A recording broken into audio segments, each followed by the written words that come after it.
Tonight the sun slips down behind the western hills, and as dusk gathers like a held breath, a rumor spreads through the valley. The ancient castle wall has begun to bleed after sunset. Not gush or scream, just a slow, impossible weeping that stains the stone and unsettles the quiet. What could make a fortress remember pain or truth? Before we begin, take a gentle moment to settle in. If you're watching from the US, as evening winds down, from Europe where night has already folded itself around the rooftops, from Canada under a wide cooling sky, or from anywhere else in the world, at whatever hour has found you welcome. If this story brings you calm, consider liking the video, subscribing for more slow tales, and leaving a comment to tell me where you're listening from and what time it is there. Now, loosen your shoulders, soften your jaw, and let your breath slow. When you're ready, let the story return to you like a tide easing back to shore. The castle of Greyhaven had stood longer than anyone could remember the first stone being laid. Its walls were old enough to have learned the language of weather, how to lean into winter winds, how to drink the warmth of noon, how to cool themselves when night arrived. At sunset, the stone took on a deep rose hue, as if blushing at the day's end, and the shadows pooled in the crenels like ink waiting to be stirred. On this evening, the watchman noticed it first. He was a quiet man, accustomed to noticing small things, the way birds nested between mortar lines, the faint echo of his own boots when the courtyard emptied. As the last light thinned, he saw a darker line appear beneath his lantern's glow, tracing down from a seam between stones. It glimmered, slow and deliberate, not splashing but resting there, heavy with color. He did not cry out. Greyhaven taught patience. He leaned closer, the lantern humming softly, and breathed in the scent of damp rock and old iron. The air felt different, thicker, as if the wall had exhaled a memory. The line lengthened, gathering at the base, and the watchman's heart kept time with its steady, then slower, then steadier still. Word traveled the way whispers do at night, carried by careful steps and lowered voices.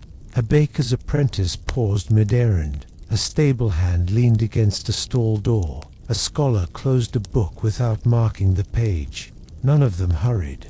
There was no panic, only a shared sense that the castle had chosen this hour to speak. Beyond the wall, the fields lay quiet under a sky rinsed clean of blue. Crickets tuned their tiny instruments. Somewhere, a bell chimed the hour, its sound smoothing the edges of worry. The bleeding did not spread. It simply continued, a patient line against patient stone, as if waiting for someone to remember why it began. Inside Greyhaven, candles were lit, and supper cooled on tables. The castle breathed, the people breathed, and the night settled its shawl over everything. Whatever the wall carried within it, it had waited a long time to be seen, and it would wait a little longer still. By the time the moon lifted herself clear of the hills, a gentle vigil had formed along the inner walkway. Not a crowd Greyhaven never rushed, but a loose gathering of lantern light and listening bodies. People stood at respectful distances, as if the wall were a sleeping elder whose dreams should not be startled awake. The bleeding line had darkened, not brighter, settling into a deep earthen red that seemed less like fresh harm and more like an old stain remembering itself. Ilawan, the archivist, arrived with slow steps, her shawl wrapped close.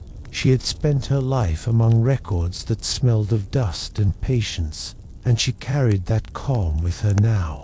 When she placed her palm near the stone, she did not touch it.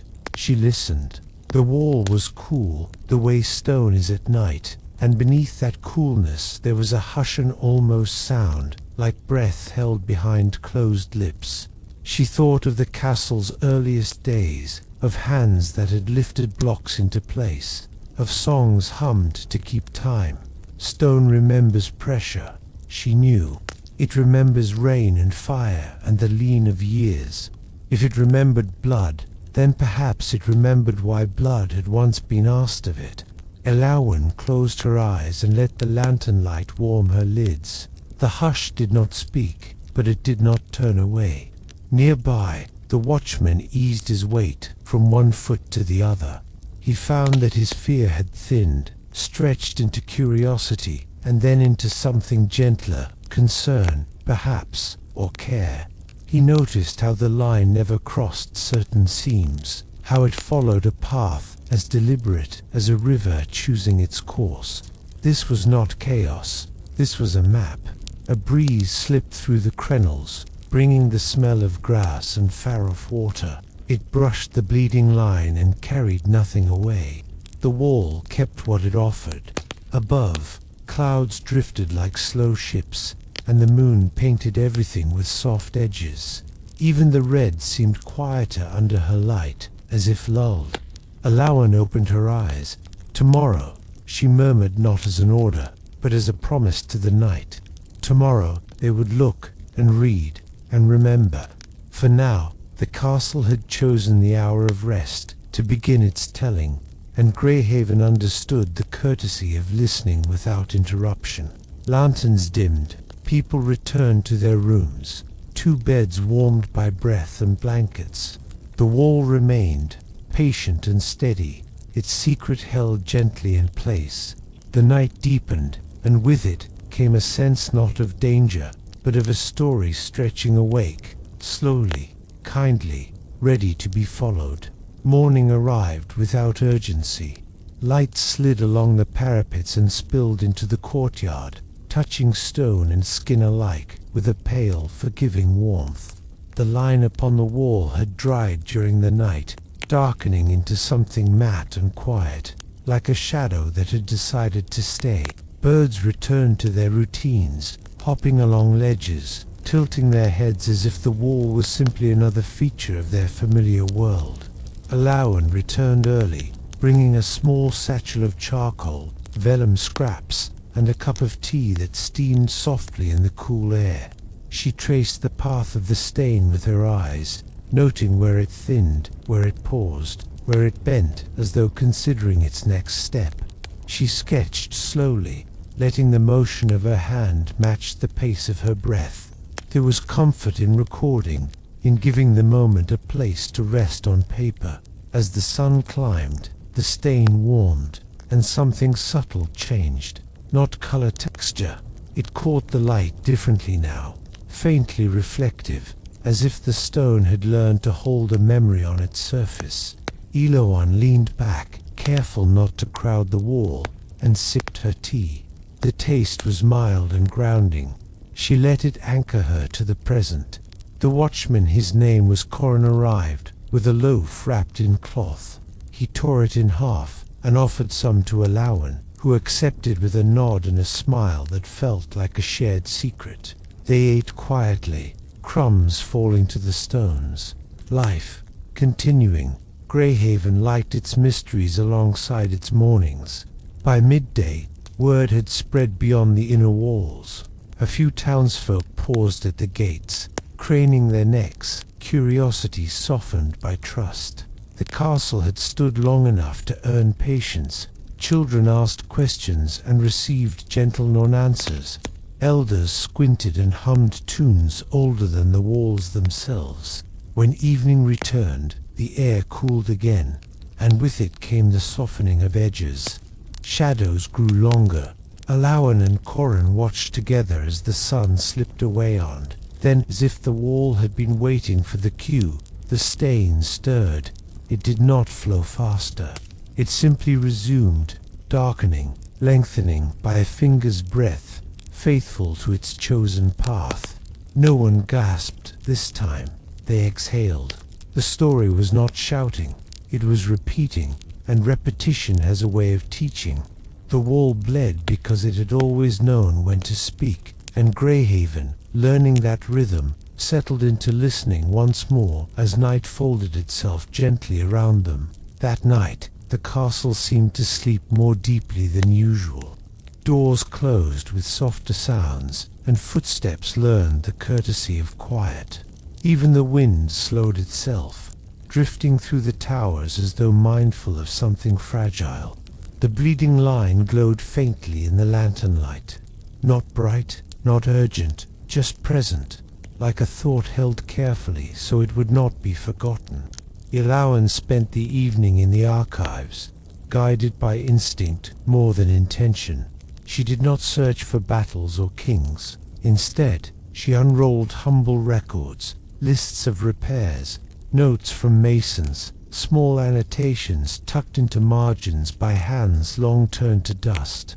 These were the voices that built Greyhaven, and if the wall remembered blood, it might remember hands as well. She found it in a ledger so old its pages felt like dried leaves. A single entry, almost an aside, written smaller than the rest. It spoke of a repair made at dusk, generations ago, after a breach that never appeared in the histories. The stone used had been taken from a nearby hill, one avoided now, quiet and overgrown. The note ended without flourish, only a pause, as if the writer had meant to return and never did. Outside, Corrin walked his rounds. He had begun to greet the wall as he passed, not aloud, but with a nod that felt right. When he paused beneath the bleeding seam, he sensed something easing in his chest, as though the castle were sharing a burden rather than placing one. He rested his palm against the cool stone nearby, still not touching the stain, and stood there until his breathing matched the night. At sunset, the bleeding resumed as before, steady and unafraid.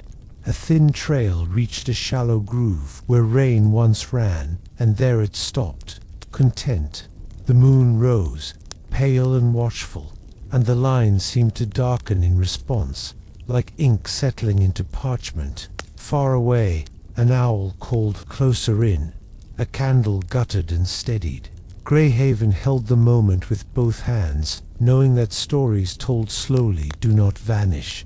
They deepen, and somewhere between ledger and lantern, between memory and stone, the path forward was beginning to take shape quietly, patiently, exactly as the night preferred. The next day brought a soft rain, the kind that does not insist on being noticed. It darkened the stones evenly, making the old wall look younger, as if time had briefly loosened its grip. The stain remained visible beneath the sheen, not washed away, not diluted, simply companioned by the water, as though rain and memory had agreed to walk together for a while. Illawen gathered a small group at the foot of the wall. Corrin, a mason named Bram, whose hands knew stone the way musicians know strings, and Sister Maribel, whose prayers were less about answers and more about listening. They stood in a loose semicircle, leaving space for the wall to breathe. No one reached for tools. This was not yet a moment for fixing. Bram crouched and studied the mortar, his fingers hovering, respectful. "It's not coming from within," he said after a time, voice low. "It's being offered at the surface." He smiled faintly, pleased by the precision of it. Stone, when treated kindly, tells the truth. Sister Maribel closed her eyes and let the rain stipple her veil. She hummed a tune with no words, a melody meant to calm infants and restless hearts alike. The sound gathered in the stones and settled there. If the wall had a pulse, it slowed to match. As evening approached, the rain thinned and the sky cleared in patches. The stain deepened with the fading light, and something else became visible, a pattern just beside it, barely raised, like letters that had forgotten they were letters.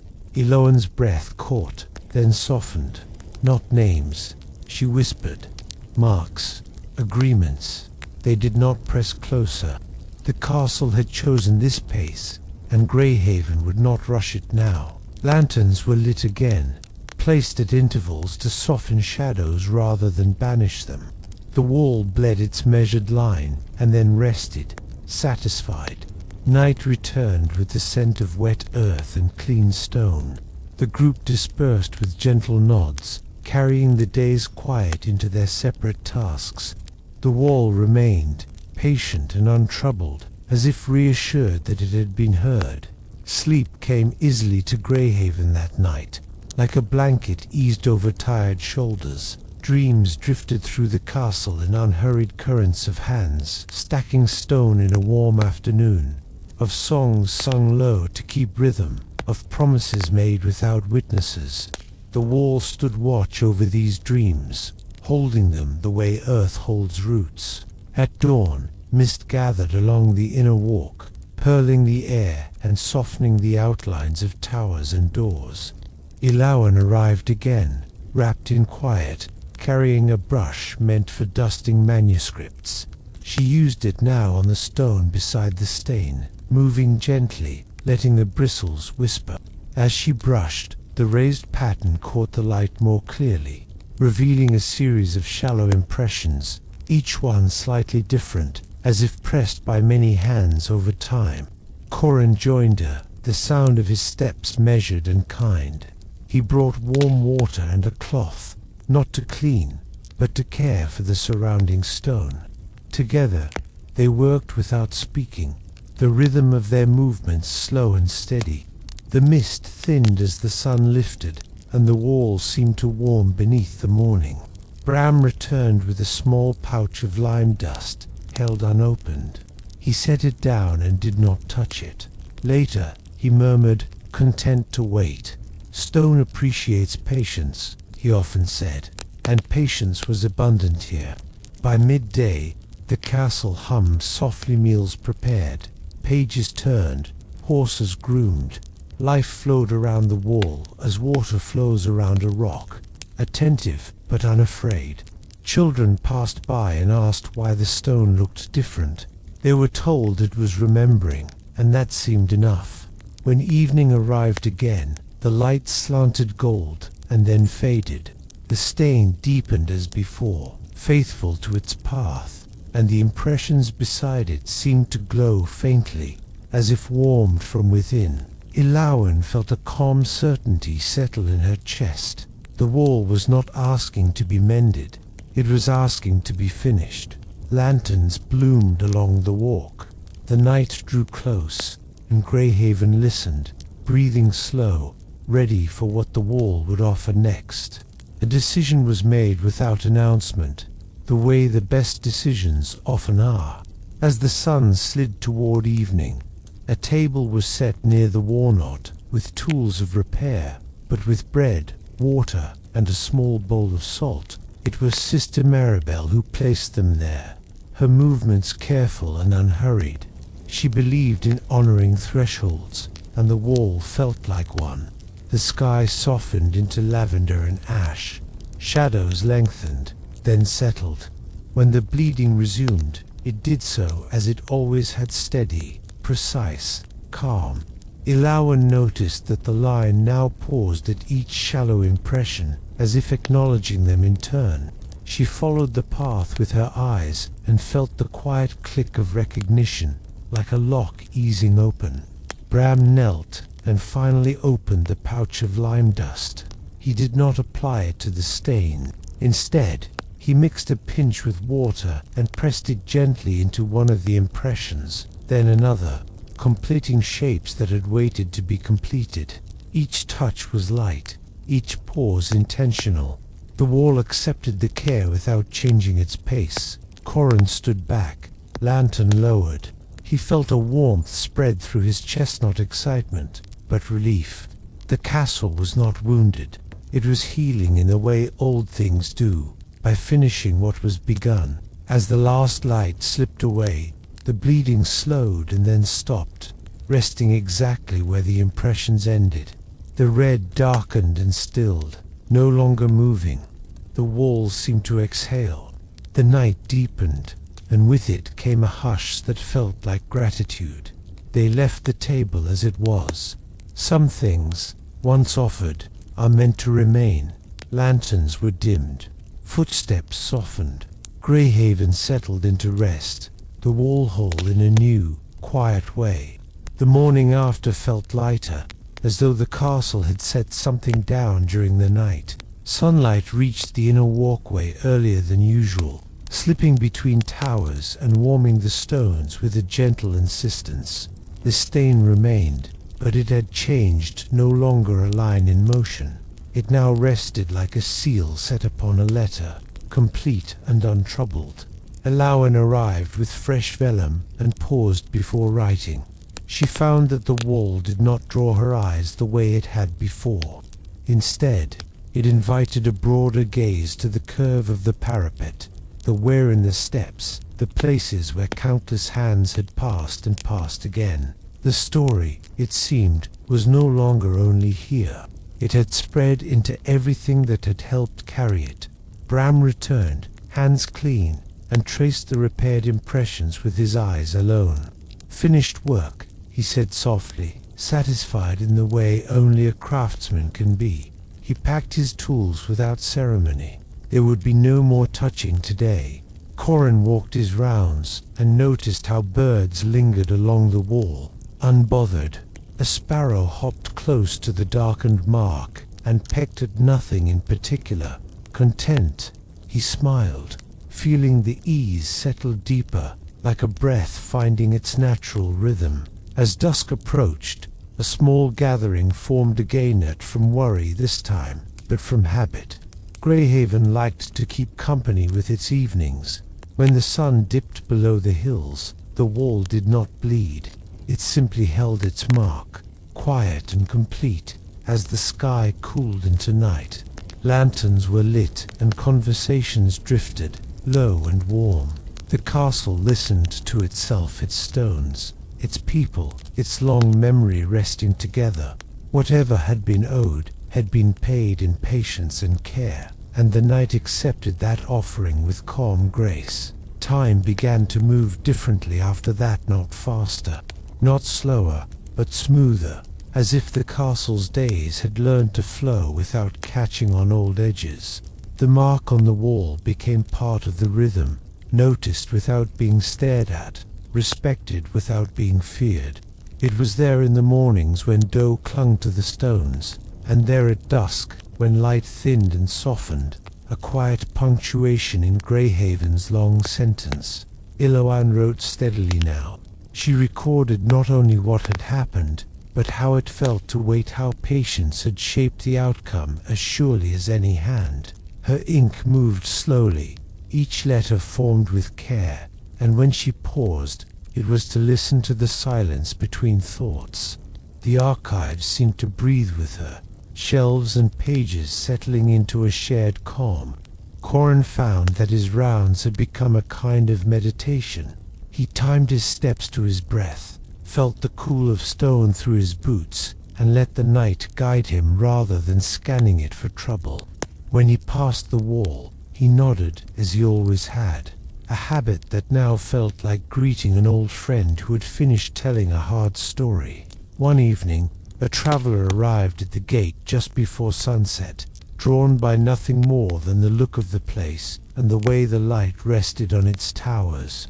He noticed the mark and asked, gently, what it meant. The answer he received was equally gentle. "It remembers," and we listened. The traveler nodded, satisfied, and carried that calm with him when he left the next morning. As seasons hinted at turning, the castle held its warmth a little longer each day. The wall did not bleed again, but sometimes, at the precise moment when day surrendered to night, the mark seemed to darken just enough to be noticed, like a wink of acknowledgement, or a reminder that listening is an ongoing practice. Greyhaven rested in that understanding, letting night come as it always did, unafraid and unhurried, ready to hold whatever stories chose to arrive next. Autumn arrived quietly, announced first by the scent of apples and damp leaves, rather than any change in the sky. The castle welcomed it the way it welcomed everything, with doors that did not rush to close and windows that knew when to open just enough. The walls' mark deepened slightly with the cooler air, settling into the stone like a memory choosing a comfortable chair. Iloan noticed how visitors slowed when they reached that stretch of walkway. Even those who knew nothing of its story softened their steps, their voices lowering without being asked. She found comfort in this unspoken agreement. Some truths did not need explanation, they only needed space. Bram returned one afternoon to check nearby mortar, not because he expected trouble, but because care is a habit that keeps places whole. He found everything sound. The stone held firm, content in its balance. He left a small carving on a loose pebbler, simple spiraland, set it near the base of the wall. A craftsman's thank you offered without ceremony. Corin's lantern cast longer shadows now as evenings grew earlier.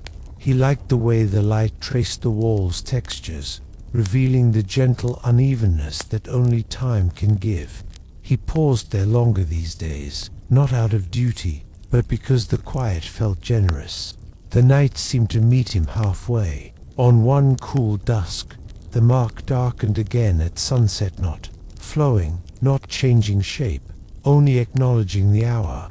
The castle breathed out, and the sound of it was the sound of leaves shifting in the courtyard, of a door closing softly somewhere far below.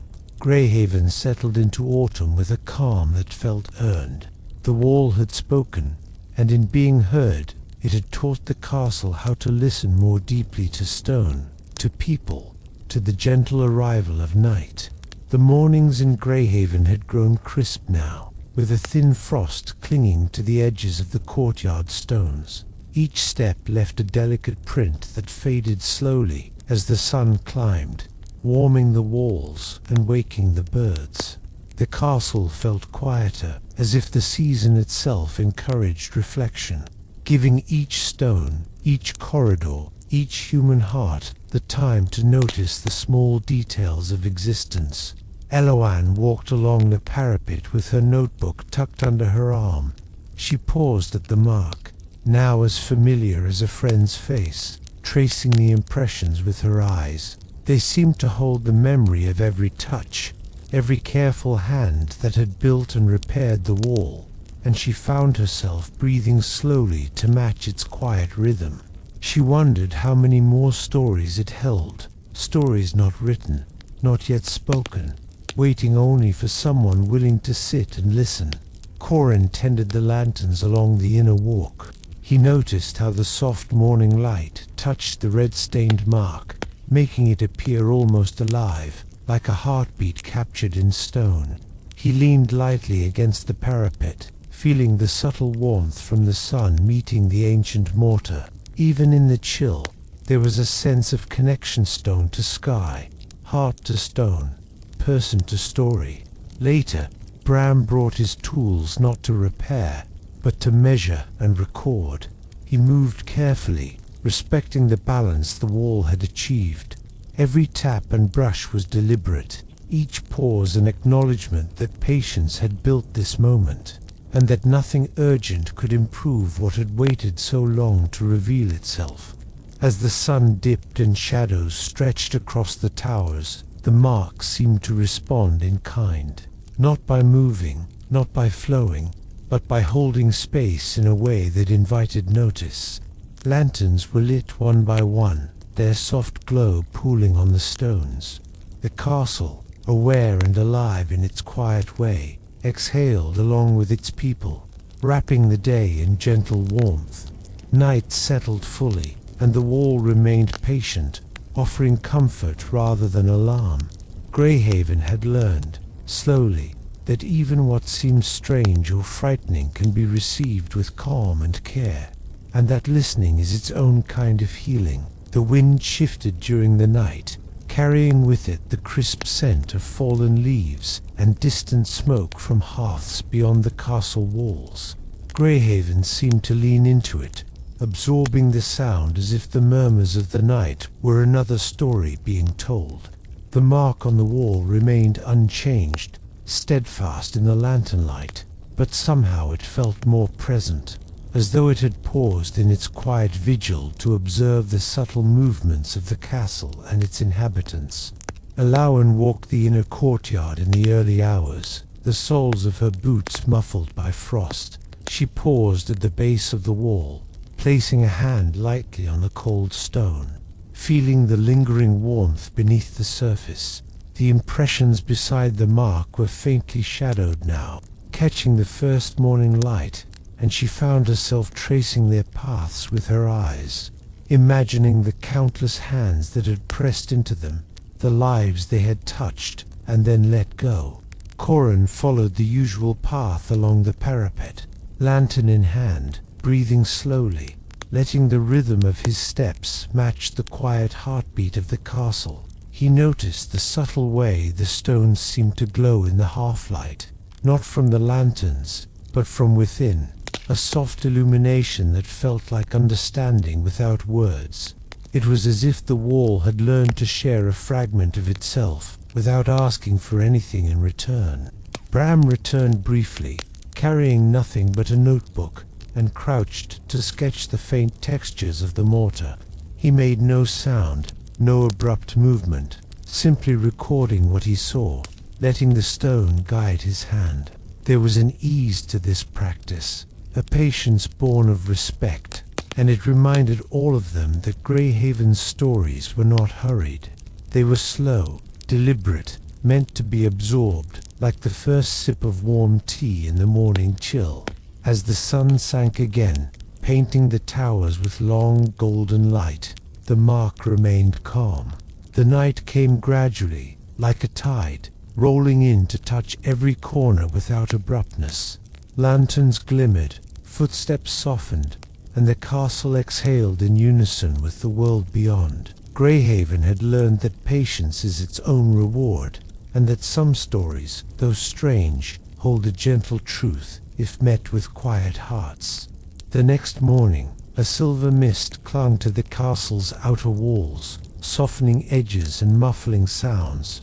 Each step on the cobblestones released tiny puffs of moisture, a gentle reminder that the world beyond the walls had its own rhythms. Unaware of the quiet miracles unfolding inside Greyhaven, the mark on the wall waited, patient as always, seeming almost to inhale the mist and exhale calm in return. Aloan lingered near the base, her journal open on her knees. She did not write at first.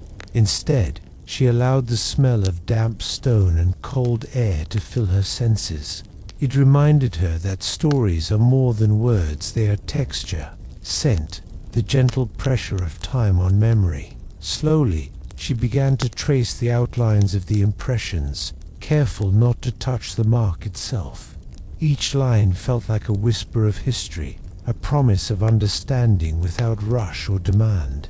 Corin walked the ramparts with deliberate slowness, pausing occasionally to observe the interplay of light and shadow on the red mark. In the half-light, it seemed almost to pulse, not with fear, not with urgency, but with quiet acknowledgement of being seen. He breathed in tandem with the castle itself, letting the rhythm settle in his chest like a familiar lullaby. Bram returned once more, carrying a single, narrow chisel and a small piece of sandstone. He knelt beside the impressions and traced them lightly, reinforcing the faint ridges without changing their story. His movements were slow, deliberate, like a dancer performing to a rhythm only he could hear. Greyhaven accepted each touch, the stone humming in response to care rather than force.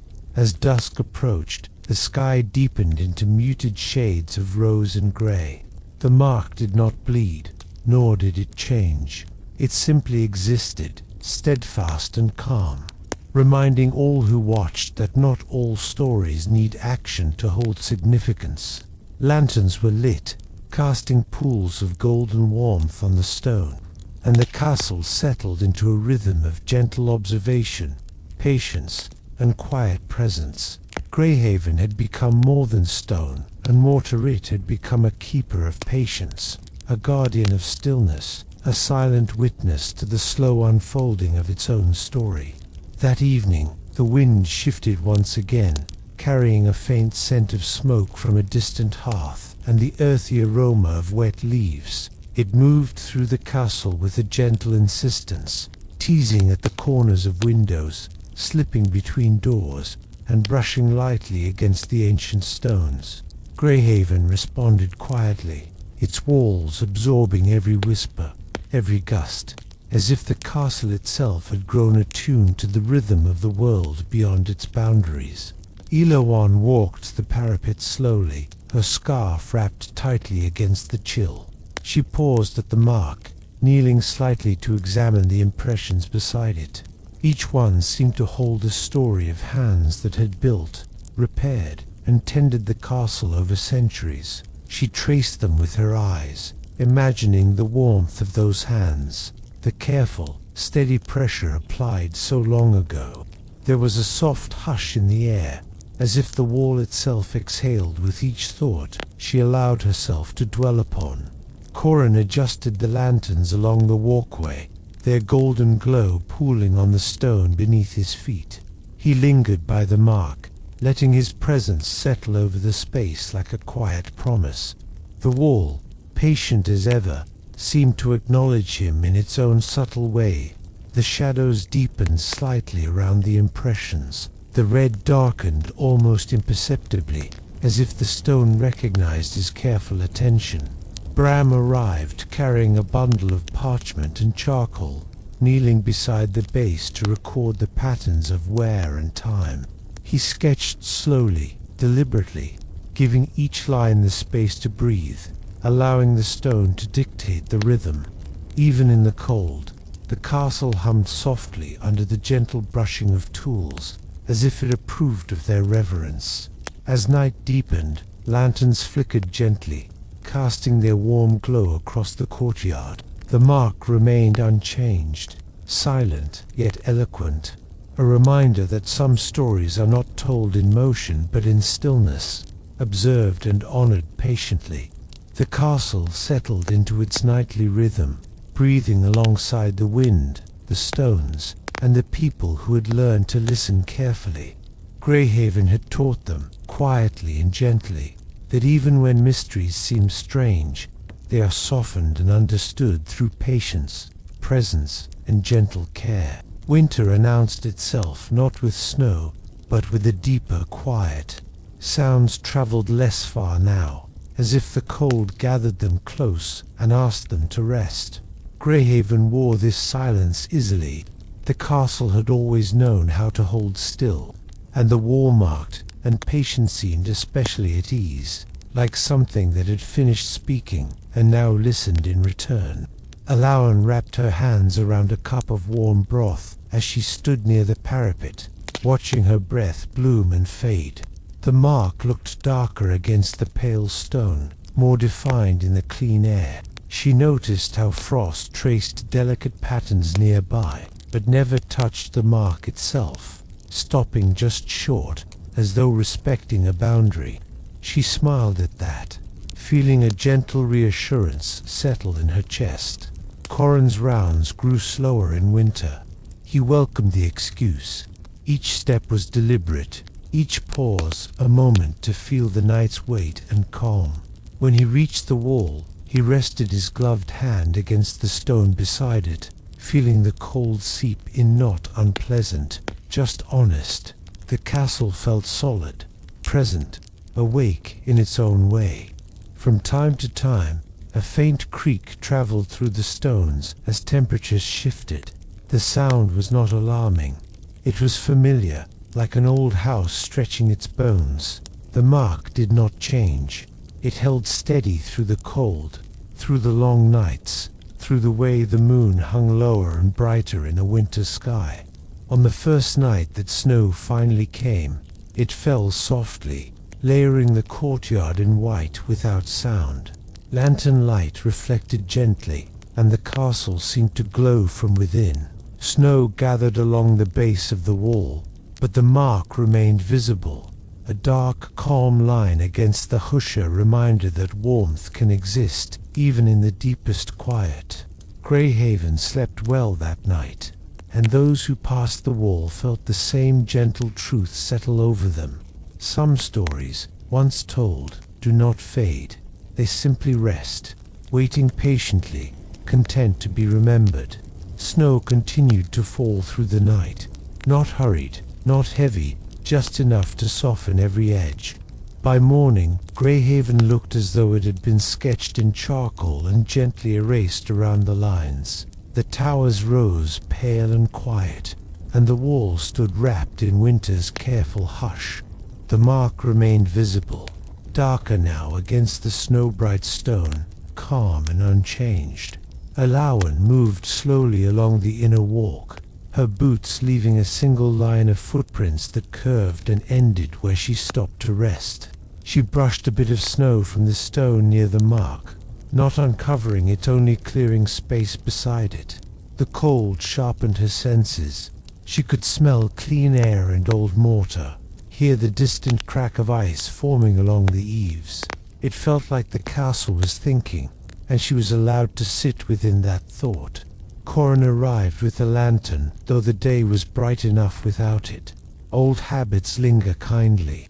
He lifted the light and watched how its glow played against the mark, warming the color without changing it. "Still here," he murmured, more to himself than to the wall. The words felt grounding, like counting breaths. Somewhere below, a door closed softly. Somewhere else a kettle began to sing. Life continued, careful and warm against the cold. The wall did not respond with motion or sound, but Corin felt the steadiness rise in him, as if the stone had shared a portion of its patience. As afternoon faded, the sky deepened into winter blue. The mark did not darken at sunset, as it once had. Instead, it held its tone, complete and at rest.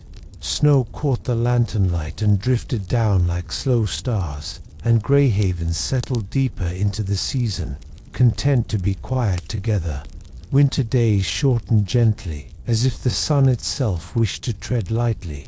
Greyhaven adjusted without complaint. Fires were kept small and steady, doors closed with care, and voices softened as though the cold had taught everyone the value of warmth shared quietly. The wall stood unchanged, its mark a calm presence, neither calling attention nor retreating from it. Iloan spent long afternoons by a narrow window overlooking the inner walk, writing slowly while snow drifted past like a thoughtful pause. She found that the story no longer needed chasing. It arrived on its own, settling into her ink with ease.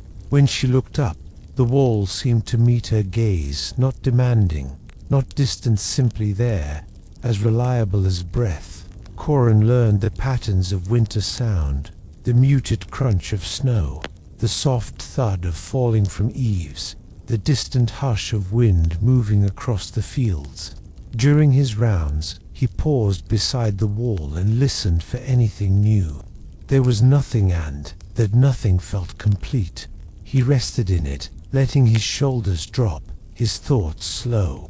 At dusk, the sky often turned a deep, patient violet. Lanterns were lit earlier now, their glow steady and comforting. The mark did not shift with the fading light. It held, as if anchored by all the listening that had gathered around it. Stone, warmed by care, remembered how to be still. On one especially quiet evening, snow stopped falling altogether. The world seemed to hold its breath. Greyhaven held it too. And in that shared pause, the wall felt less like a mystery, and more like a companion, one that had taught the castle how to rest without fear.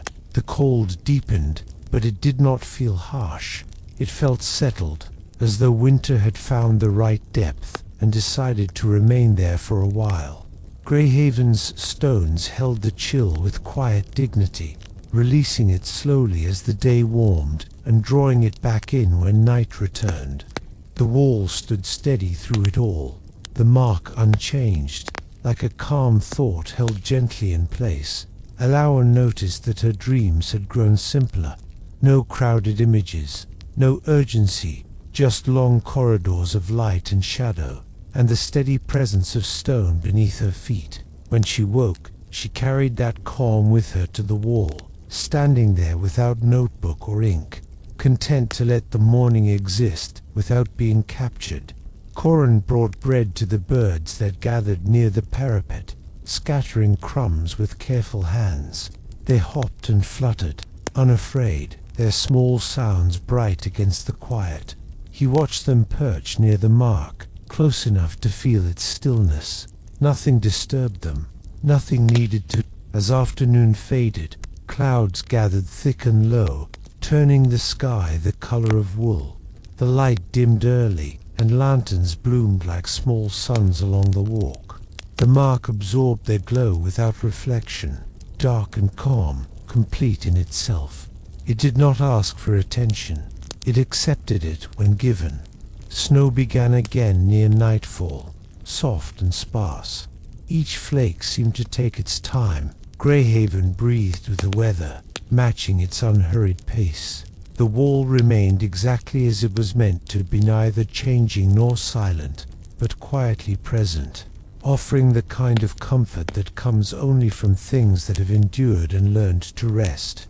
A thaw arrived so gently it was almost mistaken for a dream. Snow softened at the edges, roofs sighed as ice loosened its hold, and thin rivulets traced familiar paths down the stones. Greyhaven did not rush to greet the change. It allowed winter to release its grip at its own pace, honoring the quiet it had given. The wall welcomed the melt without reaction. Water ran near the mark but never through it, dividing respectfully, as though the stone itself guided the flow. Ilawan noticed this as she stood nearby, hands tucked into her sleeves, listening to the faint music of dripping water. The sound felt like time resuming unhurried, patient, kind. Corin paused beneath the parapet and watched sunlight return in small, tentative ways. It caught on damp stone, glimmered briefly, then moved on. He felt lighter, not because winter was ending, but because nothing needed guarding anymore. The wall stood complete, and so did the silence around it. As evening came, the sky held a soft silver tone. The mark remained dark and steady, neither deepening nor fading. Lanterns were lit out of habit more than need, their glow gentle against the damp air. Greyhaven settled into this new balance between cold and warmth, stillness and motion, carrying forward the lesson it had learned so well. The night arrived without ceremony, and the wall rested easily within it, a finished thought held safely in stone. Spring did not arrive all at once. It announced itself in small permissions, the ground allowed to soften, the air allowed to smell faintly green, the light allowed to linger just a little longer each evening. Greyhaven noticed these things without comment, receiving them the way it received everything, slowly, fully. Along the inner walk, the stone dried in pale patches where the sun reached first. The wall's mark looked gentler now, not lighter, but less stark against the warming stone. It had the feeling of something long settled, like a word that no longer needs repeating to be understood. Ilawan stood nearby with her sleeves rolled back, enjoying the simple comfort of bare skin in the air. She found herself no longer thinking of the mark as an ending or a beginning. It was simply part of the castle's breathing present, in the same way a pause belongs to a sentence. She closed her eyes and listened to the soft sounds returning. Distant birds, the quiet scrape of someone sweeping a stair. Corin rested his lantern against the wall and let it stay unlit. Daylight was enough now. He leaned back slightly, feeling warmth seep into the stone and then into him. For the first time since the bleeding began, he did not feel the need to check the wall at sunset. He still did, but without expectation, without concern. Just habit softened into care. That evening, when the sun lowered itself behind the hills, the mark did not change. It did not darken. It did not move. It simply remained, steady and calm, while the sky shifted through gold into blue. Greyhaven watched, content. The night came gently, and the castle welcomed it, as it always had, quietly, patiently, knowing there was nothing left to resolve, only time to inhabit. With the lengthening days came a softer rhythm to the castle's mornings. Windows were opened a little wider, letting in air that carried the promise of growing things. The courtyard echoed faintly with returning life, footsteps more frequent, voices a shade brighter. The distant clatter of work resumed at an easy pace. Greyhaven did not wake abruptly. It stretched into spring the way stone warms gradually, gratefully. The wall took the sun without comment. Light slid across its surface and rested there, warming the stone until it felt almost alive beneath the hand. The mark remained unchanged, its edges steady, its presence calm. Illawen noticed that her eyes no longer searched at first when she arrived. Instead, she took in the whole sweep of the wall, the parapet, the sky beyond. The story had widened, and she with it. Corin passed by with a bundle of keys that chimed softly at his side.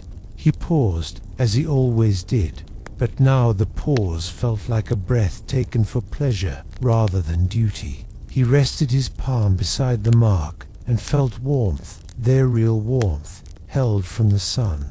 The stone gave it back slowly, patiently, the way all things do.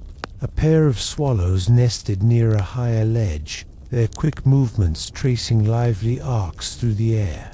Their shadows flickered across the wall and briefly crossed the mark, and nothing changed.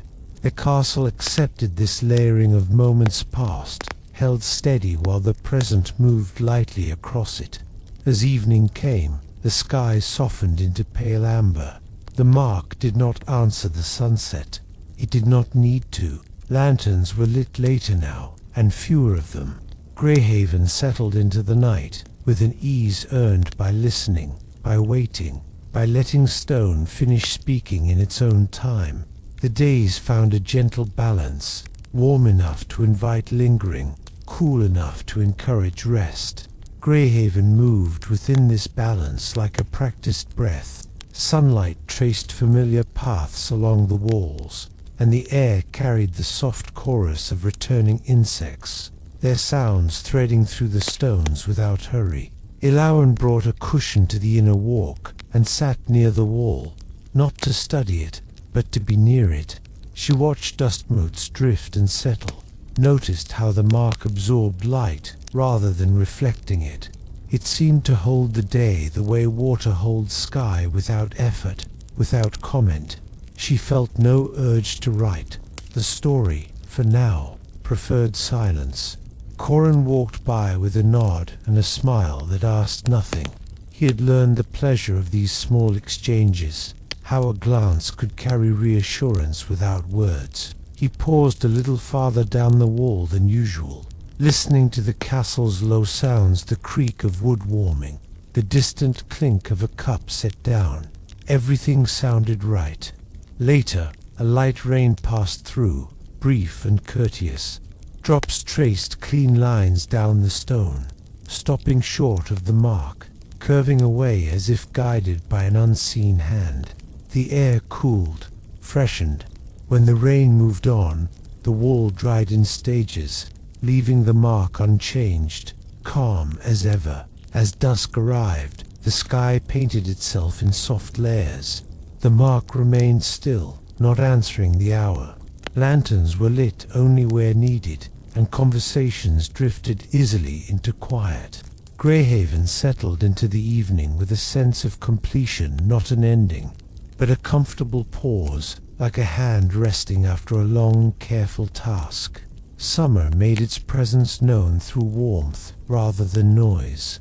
The stone held heat through the evenings now, releasing it slowly after sunset, so that the inner walk felt welcoming even as the sky dimmed. Greyhaven carried this warmth with a kind of gratitude, as if it understood the rarity of such balanced days. Illawen walked barefoot for a little while, enjoying the gentle heat underfoot. She stopped near the wall and rested her hand beside the mark, not touching it, simply sharing the space. The stone felt steady, calm, neither cool nor hot, just present. She breathed in the scent of sun-warmed stone and distant flowers, letting the moment stretch without needing to name it. Corin adjusted a shutter nearby and paused to look up at the sky, where the first stars were beginning to appear. He noticed how the mark seemed to recede at this hour, not fading, but blending more completely with the wall, as if it no longer needed to stand apart. He felt a quiet satisfaction in that, like seeing a long task finally settle into place. Laughter drifted faintly from an open window somewhere below, warm and brief, then gone. The castle accepted the sound and let it pass through, just as it accepted silence. The wall did not respond to sunset or starlight. It held its calm, unchanging, like a deep lake that reflects whatever passes above it without disturbance. As night deepened, lanterns were lit sparingly, their glow soft and unassuming. Greyhaven rested in the heat and the hush, the wall complete and untroubled, offering its lesson without words, that even the strangest moments, when met with patience and care, can settle into lasting peace. The height of summer arrived like a held note, sustained and gentle. Days stretched comfortably, and evenings lingered as if reluctant to leave. Greyhaven learned this rhythm quickly. Doors were kept open, curtains stirred in the warm air, and the stone along the inner walk stored sunlight like a kindness to be returned later. Eloanne brought a bowl of cool water and set it on the low wall nearby, dipping her fingers and letting droplets fall back in slow circles. She sat close to the mark without studying it, content to share the shade. The stone radiated a mild warmth that felt earned rather than imposed. She noticed how the mark now seemed less separate, no longer a thing to look at, but a place to rest the eyes when thought needed somewhere to land. Corin passed by with an easy gait, his rounds shortened by the long light. He paused, as always, and this time leaned back against the wall a little farther down, letting the warmth seep through his shoulders. Cicadas hummed beyond the fields, their sound steady and unhurried, like time agreeing to move slowly for a while. A cloud crossed the sun, and the light softened. The wall cooled just enough to be noticed. The mark remained steady, neither absorbing nor resisting the change. It accepted what came, the way Greyhaven had learned to do. Eloanne closed her eyes and felt the quiet settle, a calm that did not ask for sleep, but welcomed it if it arrived. When dusk finally came, it did so in layers, gold to rose, rose to blue. Lanterns were not needed yet. The wall held the last warmth of day, and the mark rested within it, complete and untroubled. The castle breathed out, and the night stepped in gently, careful not to wake anything that wished to rest. The long summer days began to yield to early hints of autumn. The air shifted slightly, carrying a faint crispness alongside the warmth, and the scent of ripening fruit drifted faintly through the open windows.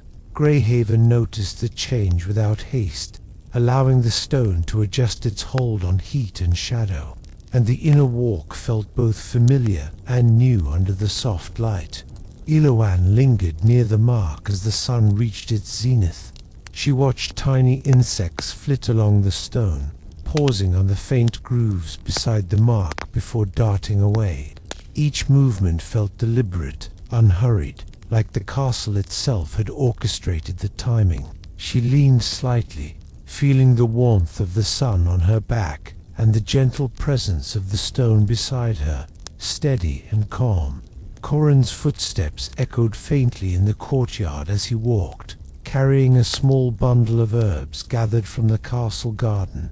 He stopped at the parapet to set them down, inhaling the faint aroma mingling with the warmth of stone. The mark did not respond, yet somehow its stillness gave him reassurance, like a quiet companion in a world that sometimes rushed. As evening drew closer, the sky softened into muted gold and pale rose. Lanterns were lit across the walkways, their glow reflecting gently off the stone. The mark held steady, absorbing the light without change, resting in a calm permanence that the castle had long since learned to honor. The day ended quietly, with birds settling in the rafters and the wind teasing only lightly at the windows. Greyhaven exhaled, a slow and deliberate movement that seemed to stretch the moment between day and night, and the mark, patient and steadfast, reminded all who observed it that presence, patience, and quiet care are sometimes the most profound forms of attention one can offer. The nights grew longer now, and the air carried the subtle sweetness of late summer blooms fading into early autumn. Greyhaven seemed to exhale more fully, the stones cooling gently under the sky, absorbing the calm of the evening and reflecting it back in a soft hush. The mark on the wall remained unchanged, dark against the stone, but it no longer drew urgent attention. Its quiet steadiness had become a companion rather than a mystery. Ilouan wandered along the inner walkway, her footsteps muffled by the soft carpet of fallen leaves that had begun to collect along the edges. She paused near the mark, letting the evening's calm settle over her. There was no need to touch it, no need to record it. She simply let herself be present, noticing the subtle shifts of color in the stone, the way the shadows leaned just so, and how the fading light played over the impressions beside the mark. Corin moved through the courtyard with a lantern in hand, its glow warm against the cool evening air. He paused beneath the wall, listening to the faint rustle of leaves in the towers above. He noticed how the mark seemed content to rest in the gathering shadows, neither darkening nor changing. It had become a steady point, a quiet assurance in the rhythm of the castle. Bram returned briefly, carrying a small sketchbook to record the impressions beside the mark. He knelt carefully and traced them with slow, deliberate lines, allowing each stroke to honor the passage of time. The castle itself seemed to hum with satisfaction, as though pleased that care continued to be offered without hurry or expectation. As the sun finally dipped below the horizon, painting the sky in soft amber and violet, lanterns were lit along the inner walk, their golden light pooling on the stone. Greyhaven settled into night with a gentle sigh, and the mark rested, untroubled and complete, a reminder that stories, once held with patience and attention, can find their own lasting peace. Autumn deepened in soft increments, its presence marked by cooler mornings and a gentle rustle of leaves across the courtyard. Greyhaven moved with the season, stone and timber alike, shifting subtly under the air's new weight. The castle felt alive in this quiet way, absorbing change without haste, while the mark on the wall remained patient and unchanged, a steady presence against the slow rhythm of passing days. Ilouan arrived just after sunrise, carrying a small bundle of parchment and charcoal. She paused at the mark, kneeling lightly to examine the impressions beside it. There was no urgency in her movements. Each gesture was deliberate, measured, almost ritualistic. She traced the grooves with her eyes, imagining the countless hands that had pressed into the stone over generations, each leaving an imprint not of themselves alone, but of care, patience, and attention. Corin followed his usual path along the parapet, footsteps softened by fallen leaves. He paused near the mark and rested a hand on the stone beside it, feeling the cool surface beneath his palm. He did not speak. The wall did not need words. The quiet comfort it offered was enough, steady, unwavering, unhurried. Bram arrived mid-morning with a lantern, though the daylight was bright. He knelt beside the impressions, sketching their subtle textures with slow, deliberate strokes. The castle seemed to exhale in rhythm with his movement, the stones themselves settling as if in quiet acknowledgement of care. Even the wind, rustling the trees beyond the walls, softened its sound as though respecting the stillness of this moment. As sunset arrived, the sky shifted through gold, and rose into muted violet. Lanterns were lit sparingly along the inner walk, their glow gentle on the stone. The mark remained dark and steadfast, neither shifting nor fading. Greyhaven embraced the night in a deep, unhurried calm. The castle, the wall, and those who moved quietly within it had learned the same lesson, that patience, presence, and gentle attention can turn even the strangest of mysteries into enduring peace. The first hints of frost arrived quietly one morning, frosting the edges of the courtyard stones and leaving delicate, silver patterns on window panes. Greyhaven received the change without complaint, letting the cold settle into the corners, between bricks and beams, and into the long shadows cast by the rising sun. The wall, and its dark mark, remained as it always had, steady, calm, patient, absorbing the subtle shift in the air without motion or alarm. Eloann walked the inner walkway slowly, pausing to watch her breath curl in the morning air. She admired the frost patterns near the base of the wall, noticing how they curved around the mark but never touched it, respecting its presence. Kneeling briefly, she pressed her palms together in quiet reflection, acknowledging the story held here, one of care, attention, and unhurried understanding. Corin followed with a lantern. Though the day was bright, out of habit and comfort, he paused at the mark, resting one gloved hand beside it, feeling the stone's cold resistance beneath his warmth. The gesture felt natural, a silent dialogue. He offered presence, and the wall offered reassurance in return. Even the slight hiss of the wind through the towers seemed tempered by the calm emanating from the stone. Bram arrived soon after, carrying his sketchbook and a small brush. He knelt near the impressions beside the mark, carefully brushing away tiny frost flakes without disturbing the stone. Each motion was deliberate and unhurried, a rhythm of care that Greyhaven seemed to recognize and embrace. The castle seemed to hum softly with approval, the air thick with the quiet satisfaction of attention given and received. As dusk fell, lanterns were lit, casting a warm glow on the cold stones. The mark remained dark and steady, an unwavering presence in the shifting season. Greyhaven exhaled softly into the night. The castle, the stone, and all who moved within it, resting together in a harmony born from patience, quiet observation, and enduring care. The frost lingered lightly through the mornings, melting slowly as sunlight touched the courtyard stones. Greyhaven moved with the gradual warmth, stone and timber absorbing the day's gentle heat, releasing it in slow waves.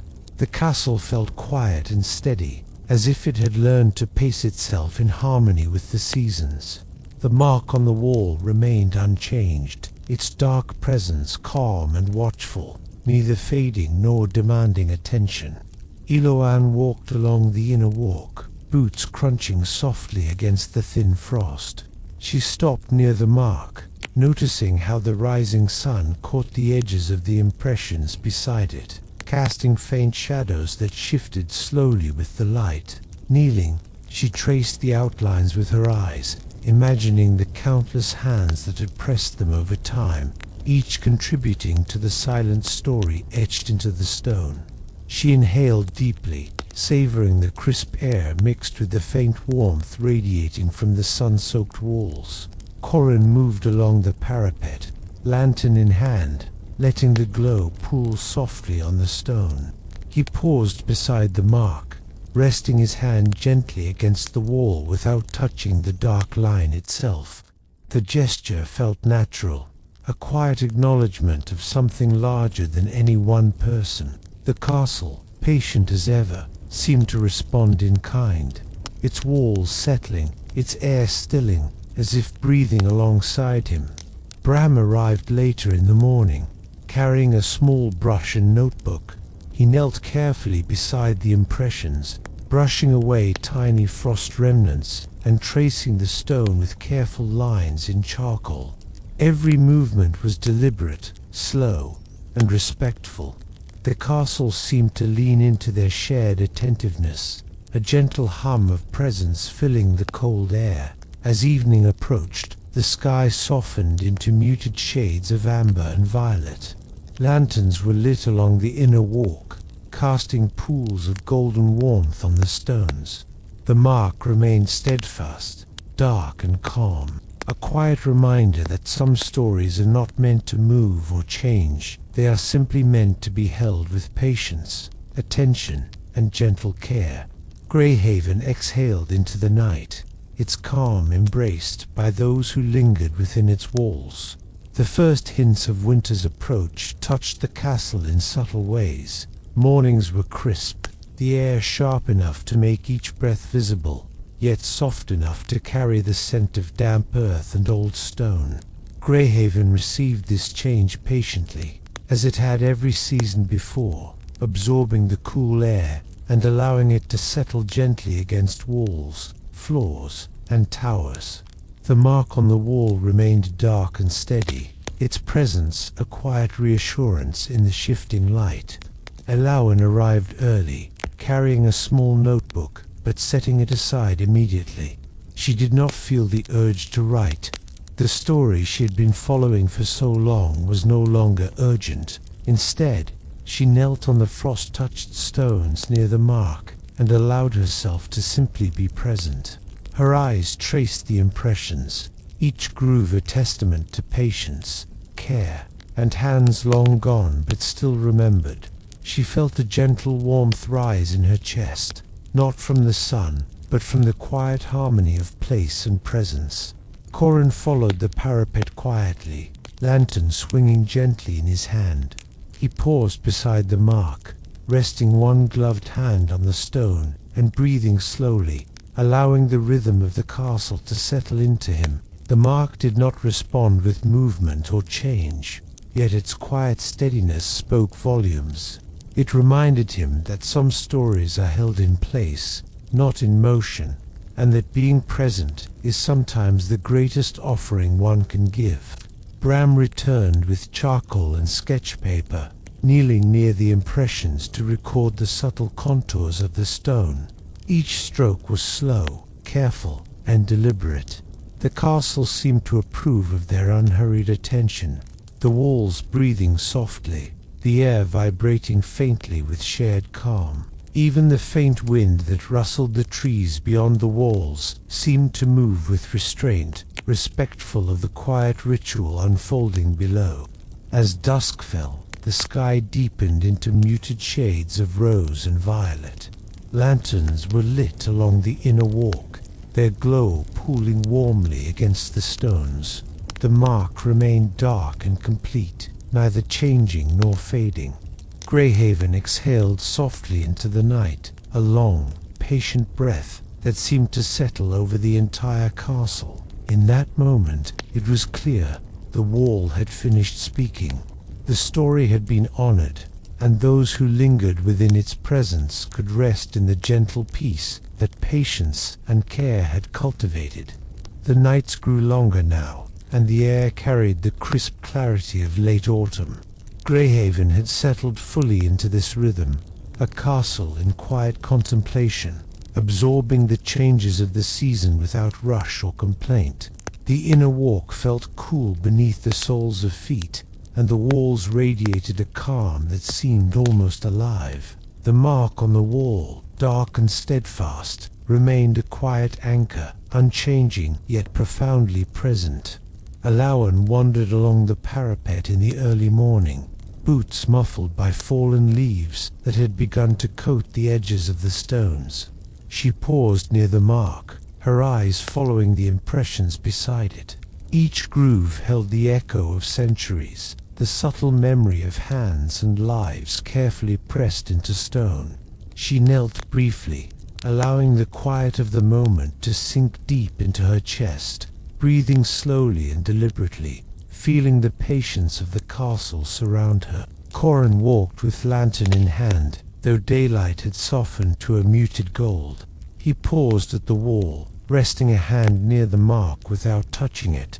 The The warmth from the day lingered faintly in the stone beneath his fingers, a reminder that the castle held memory as easily as it held heat.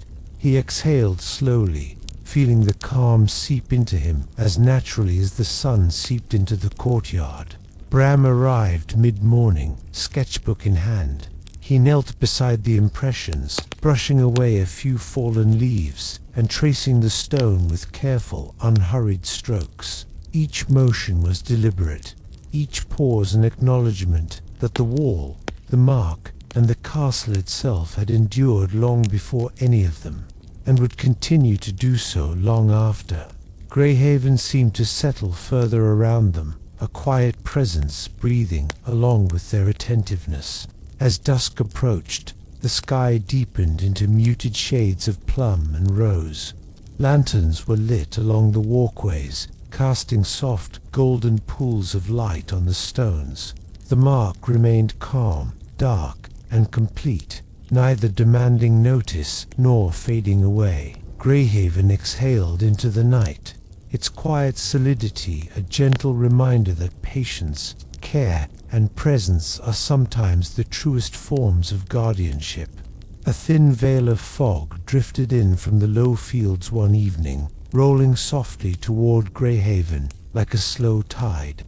It slipped through the open spaces between towers and settled into the courtyard, turning distances gentle and close. Sounds became rounder, softer footsteps less sharp, voices more hushed, as if the fog itself asked everyone to speak in a quieter language. The wall welcomed the damp air without changing. The mark remained dark and steady, neither deepening nor fading, simply holding its place in the stone like a calm, familiar thought. Droplets gathered along the mortar lines and clung there, shining faintly in lantern light. They slid down in slow paths, leaving the mark untouched, as if the castle still guided water the way it guided stories, carefully, with quiet respect. Ellawen stood near the parapet and watched the fog blur the far corners of the yard. It made the castle feel even older, even more dreamlike, as though Greyhaven had stepped halfway into another time. She wrapped her shawl tighter and let herself breathe slowly, enjoying the cool dampness on her skin. The mark seemed to ground her proof that something real and steady remained, even when the world turned soft around the edges. Corran moved through the mist with his lantern held low, the light forming a warm circle that traveled with him. He paused beside the wall, letting the glow brush across the mark. It looked the same as always, quiet, complete, at rest. He felt his shoulders loosen. There was no need to search for meaning tonight. The meaning had already settled, like fog settling into the stones. Bram arrived late, almost silently, and stood with his hands clasped behind his back. He didn't sketch, he didn't measure. He simply looked long enough to honor the work that had been done, long enough to feel the peace it had left behind. The castle seemed to approve of this kind of attention most of all.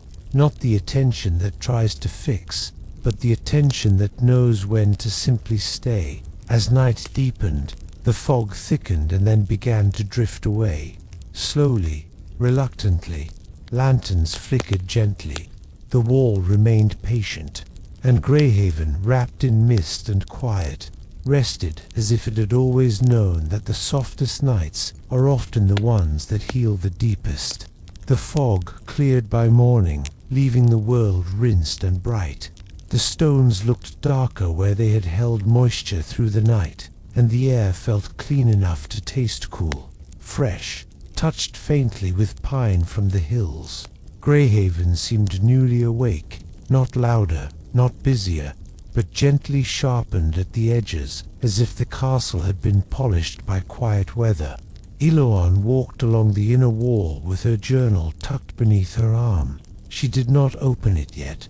Instead, she watched how sunlight fell across the mark, how it remained steady under the day's clear gaze. The stain no longer seemed strange to her. It felt like a part of the castle's body, and, old scar that had stopped hurting, a reminder that something had been endured and then released. Corin passed by carrying a small bundle of firewood, the scent of it warm and earthy in his arms. He paused, as always, and set the wood down for a moment. He placed his palm beside the mark and felt the stone's coolness, softened already by the sun. He realized, quietly, that he no longer waited for something to happen here. He simply appreciated that something had happened that it had ended in peace. Bram arrived later with a bucket of water and a cloth. He cleaned a nearby stretch of stone where moss had begun to gather, careful and gentle, leaving the mark untouched. His movements were slow, respectful, maintenance, not correction, care, not fear. The castle seemed to settle into his rhythm, the faint scrape of cloth against stone sounding almost like a lullaby. By evening, the sky held a pale gold glow. The mark remained unchanged, calm and complete, while the first stars appeared one by one. Lanterns were lit, their light warm against the cooling air. The castle breathed deeply, and the people within it matched that breath, slower, steadier, softer. Greyhaven had become a place where even mysteries could rest, and the wall, once bleeding at sunset, now held only the quiet truth of having been heard. A gentle rhythm settled over Greyhaven in the days that followed, like a song everyone knew but no longer needed to sing aloud. The castle moved through morning, afternoon, and evening with calm consistency.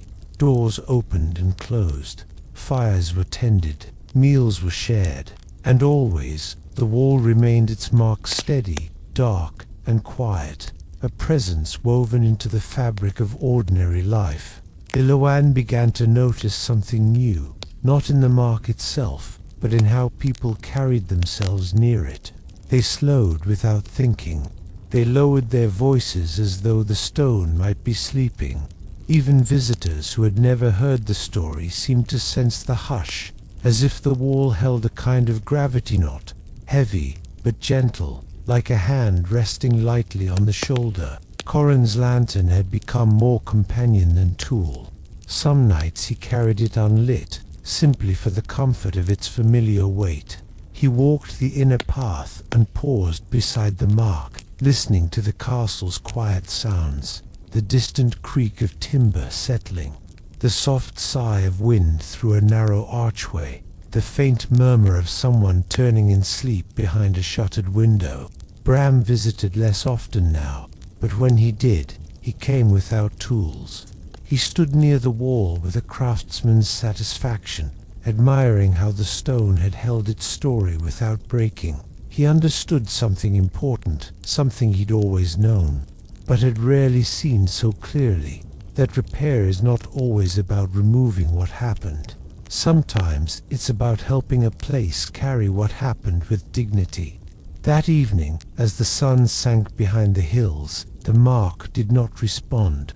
It remained still, complete, and calm. The sky shifted through soft colors, peach, then violet, then deep blue, while lanterns flickered on one by one. Greyhaven rested in the slow arrival of night, unafraid, unhurried, held gently by its own steady walls. The seasons continued their patient turning, and Greyhaven continued to receive them as it always had, quietly, steadily, without resistance. Some mornings were bright and crisp, others soft with rain, and some evenings came wrapped in wind that sighed through the towers like a familiar voice. The castle never seemed surprised by these changes. It simply adjusted, as if it had practiced this kind of calm for centuries. Iluan found herself spending less time searching for meaning and more time enjoying the stillness the wall had taught her. She would sit nearby with a cup of warm tea, watching light move across stone. Sometimes she wrote a few lines, sometimes she didn't. Either way, she felt complete. The mark remained, a dark shape against pale stone, steady and quiet, no longer a question, but an answered one. Corin walked his rounds with a softness in his step that hadn't been there before. He had always been careful, but now his care felt lighter, less burdened. When he paused by the wall, he didn't think of danger or warning. He thought of patience. He thought of how listening had changed everything without force, without struggle. Bram passed through one afternoon and noticed a tiny crack in a nearby stone. Nothing serious, just the honest wear of time. He smiled and made a note to mend it later, not because he feared collapse, but because he respected the slow work of keeping things whole. The mark did not need attention. It had already received what it asked for. That evening, the sky was clear, the stars sharp and plentiful. The mark looked almost softer under starlight, not fading, but resting more deeply into the wall's texture. Greyhaven breathed slowly beneath the wide night.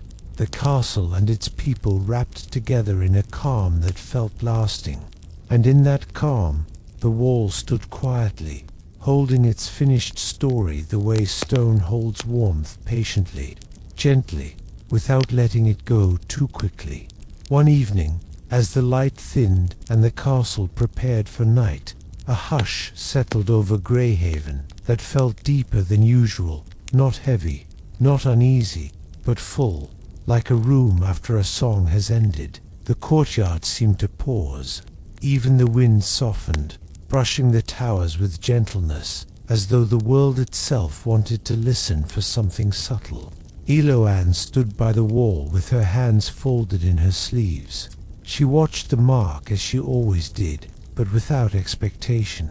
The stone looked warm where the last sunlight touched it, and cool where shadow gathered.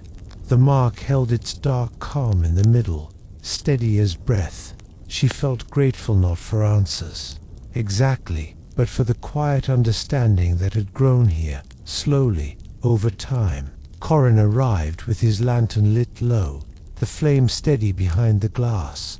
He stopped beside Eloanne, and for a while they simply stood together. No words were needed. The castle's silence felt like a shared blanket, soft and familiar. Somewhere far off, a dog barked once, then fell quiet again. Bram appeared briefly, passing through the inner walk with a bundle of cloth and a small jar of oil for hinges.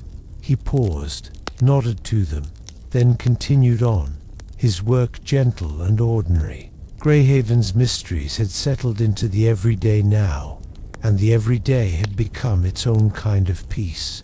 As sunset fully faded, the mark did not change. It did not bleed. It did not darken. It simply remained, as if the wall had nothing more to prove. Lantern light warmed the stones, and the night folded itself around the castle in slow layers, cool air, distant stars, the soft closing of doors. Greyhaven rested. The wall rested, and those who watched it felt the same quiet truth settle over them, that even the strangest things can become gentle if met with patience and care. A light rain arrived during the night, the kind that didn't storm or shout, but whispered steadily against the roof tiles and slipped down the stonework in thin, careful streams.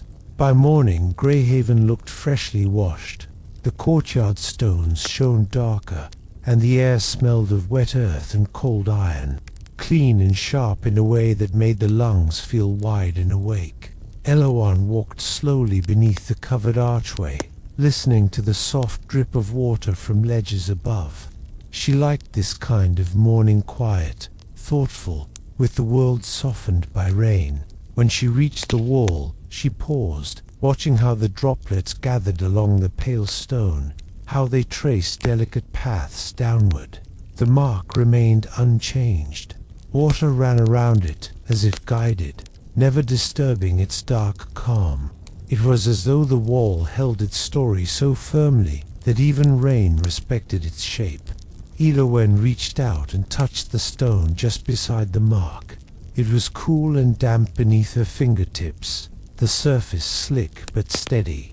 She closed her eyes for a moment and listened to the rain, letting it fill the spaces inside her mind where worry used to live. Corin passed by with his cloak drawn close, boots tapping softly against the wet stones. He stopped and leaned his shoulder lightly against the wall, a short distance away, his lantern unlit in the grey morning. He didn't need light to find his way here anymore. The castle itself guided him. He watched the mark without tension, the way someone watches a familiar tree in the yard, something that simply belongs. Bram came later, carrying a small bundle of straw to scatter on the slick walkway. He moved carefully, spreading it where people might step, preventing slips, making the castle safer in quiet, practical ways. When he reached the wall, he paused only long enough to glance at the mark, satisfied, then continued his work. He trusted it now. He trusted the calm it had earned. By afternoon, the rain eased into a mist and then faded entirely. The sky remained pale but brighter, and the stones began to dry slowly, releasing faint warmth as the day progressed. Greyhaven breathed in the damp air and let it go again, patient and steady, holding peace within its walls. That night, the moon rose clear and round, bright enough to paint the courtyard in pale silver. Shadows stretched long and soft, and the towers stood like quiet guardians against the sky. The air was cold but calm, and every sound seemed to travel farther each footstep, each creak of wood, each distant owl call floating gently through the dark. Ellawen stepped onto the inner walkway with a shawl wrapped tightly around her shoulders. She had come without her journal this time. She didn't feel the need to record anything. Some moments were meant only to be lived, not captured. She stopped beside the wall and let the moonlight fall across the mark. It looked different under this light, not lighter, not smaller, but calmer still, as if it had settled deeper into the stone. The mark held the moon's glow at its edges, and the contrast made it feel like an old seal pressed into wax vinyl, complete, undisturbed. Corin approached quietly, lantern in hand, though he kept it unlit. The moon was enough. He stood beside Ellawen, his breath drifting in soft clouds. Together they watched the wall in silence, feeling the castle's slow, steady presence around them. There was no fear here anymore, only quiet respect. Bram arrived after them, carrying nothing but his gloves tucked into his belt. He rested his hands on the parapet and looked out across the sleeping fields beyond the castle. The world outside Greyhaven felt wide and still, like an ocean of darkness with scattered lights in the distance. Then he turned his gaze back to the wall, to the mark, and gave a small nod as if acknowledging an old friend. The castle seemed to hum faintly, not with sound, but with the sense of something settled. The mark did not bleed at sunset, did not stir at night. It remained steady, holding its finished story like a stone holds warmth long after the fire has gone out. And as the moon climbed higher, Greyhaven rested beneath its quiet hole, and finally at peace. The next morning arrived softly, with a pale sun and a sky the color of washed linen. A gentle chill lingered in the air, but it wasn't harsh just enough to make the castle feel awake, alert in a calm and steady way. The courtyard was quiet, the kind of quiet that didn't feel empty, but rested, as if Greyhaven itself was still stretching after a long sleep. Ellawen walked slowly along the wall, her steps measured and quiet. She carried a small bundle of herbs in her hand, lavender, dried rosemary, and something sweet-smelling she couldn't quite name. She wasn't sure why she'd brought them, only that it felt right. The mark had once been a wound, a mystery, a thing that made the air tighten. Now it felt like a place that deserved gentleness. She placed the herbs in a small crack between stones near the base of the wall, not touching the mark, not disturbing anything, just leaving a soft offering, like a whispered thank you. Corin came soon after, his cloak hanging loose, his expression calm. He noticed the herbs and smiled faintly. He didn't speak, but the look in his eyes said enough. This place had changed them, and they had changed it in return. He stood beside the mark and rested his hand against the stone, feeling its quiet firmness beneath his palm. Bram arrived mid-morning with a simple tool belt, not because he feared something breaking, but because he believed in steady care. He inspected the nearby stones, checked the mortar lines, and tightened a loose iron bracket on a lantern hook. The work was small, almost invisible. But that was how Greyhaven had always survived, through countless tiny acts of maintenance, repeated across centuries. The mark remained dark and still. No bleeding at sunset, no strange movement in the stone. Just the same calm presence, like a final page turned and laid flat. As afternoon light warmed the courtyard, the castle felt brighter not in color, but in spirit.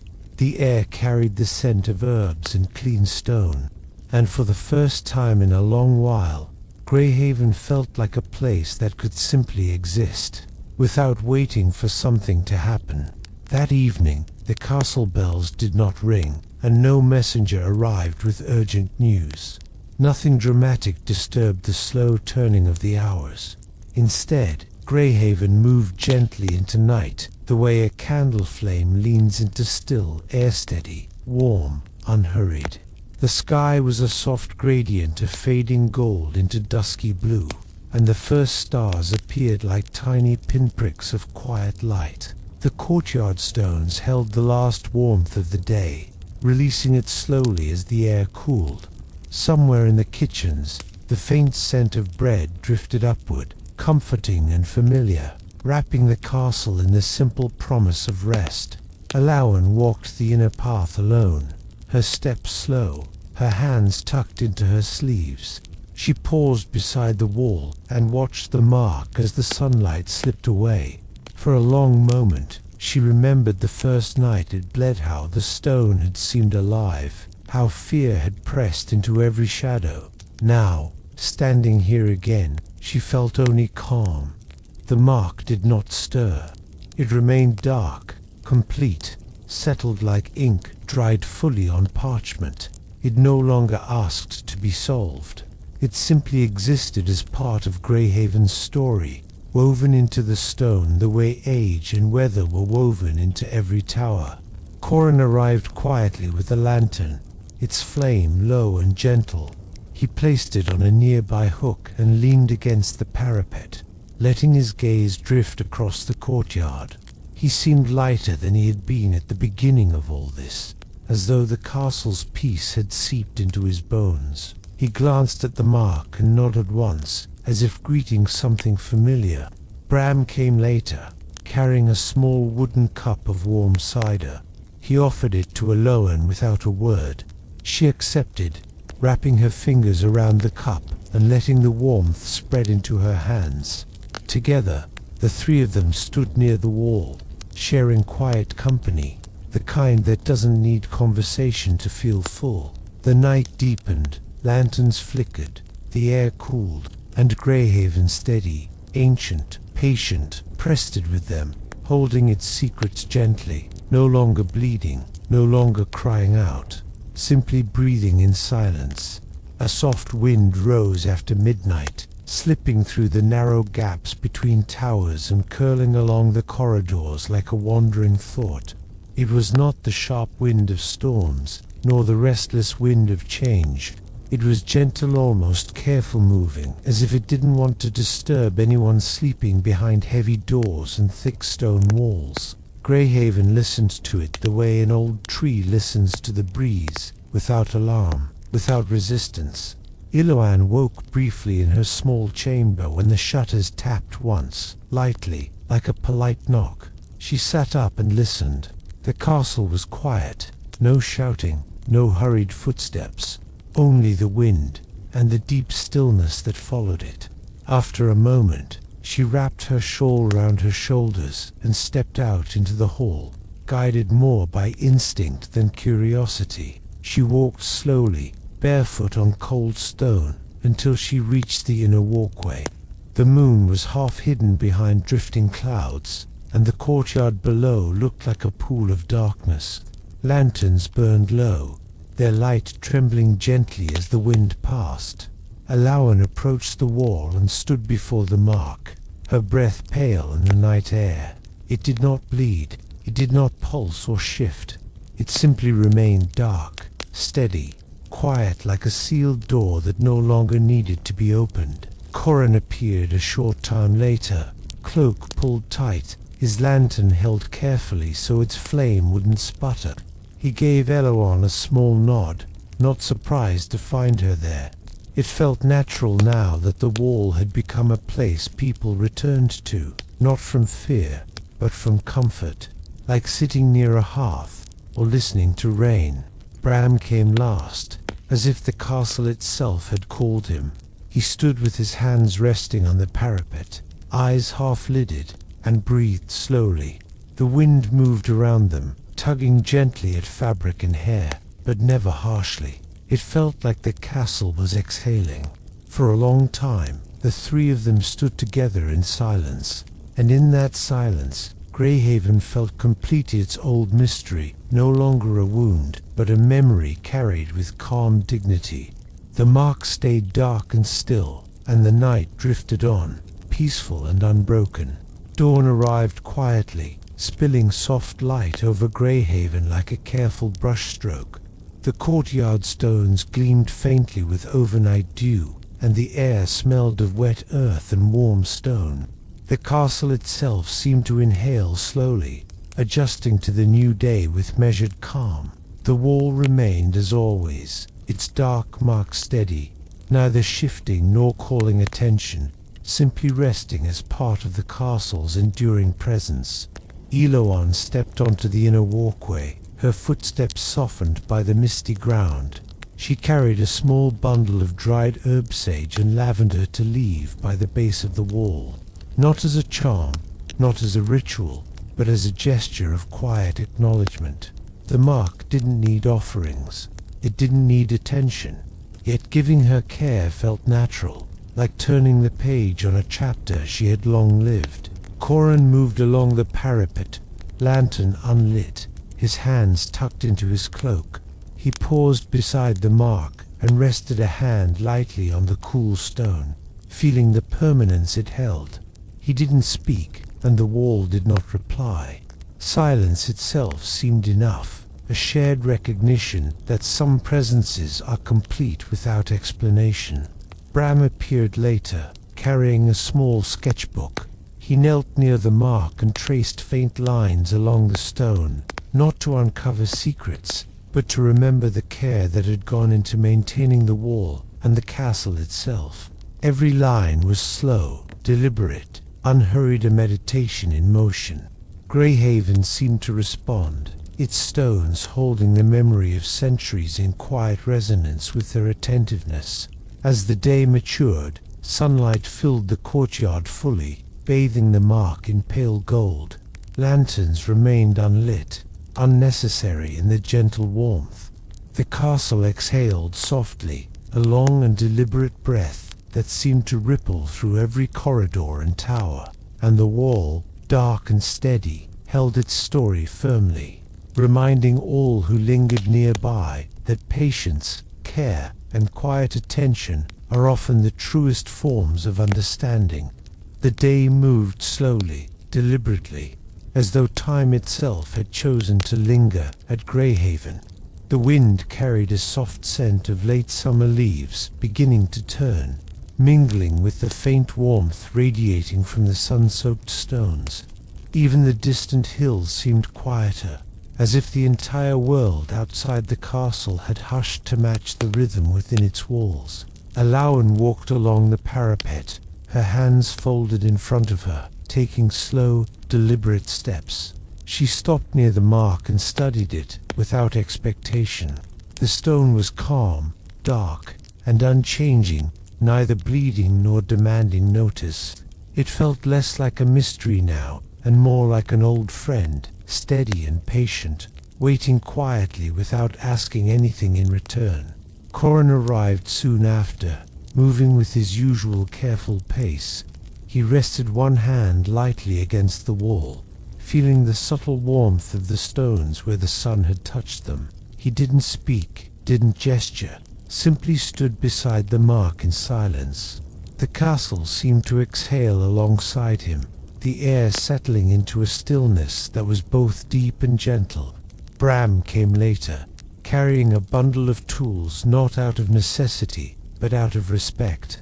He checked the joints of the parapet and the tightness of the lantern hooks, moving slowly, deliberately, as if each small act of maintenance was a kind of meditation. He glanced once at the mark, nodded slightly, and returned to his careful work.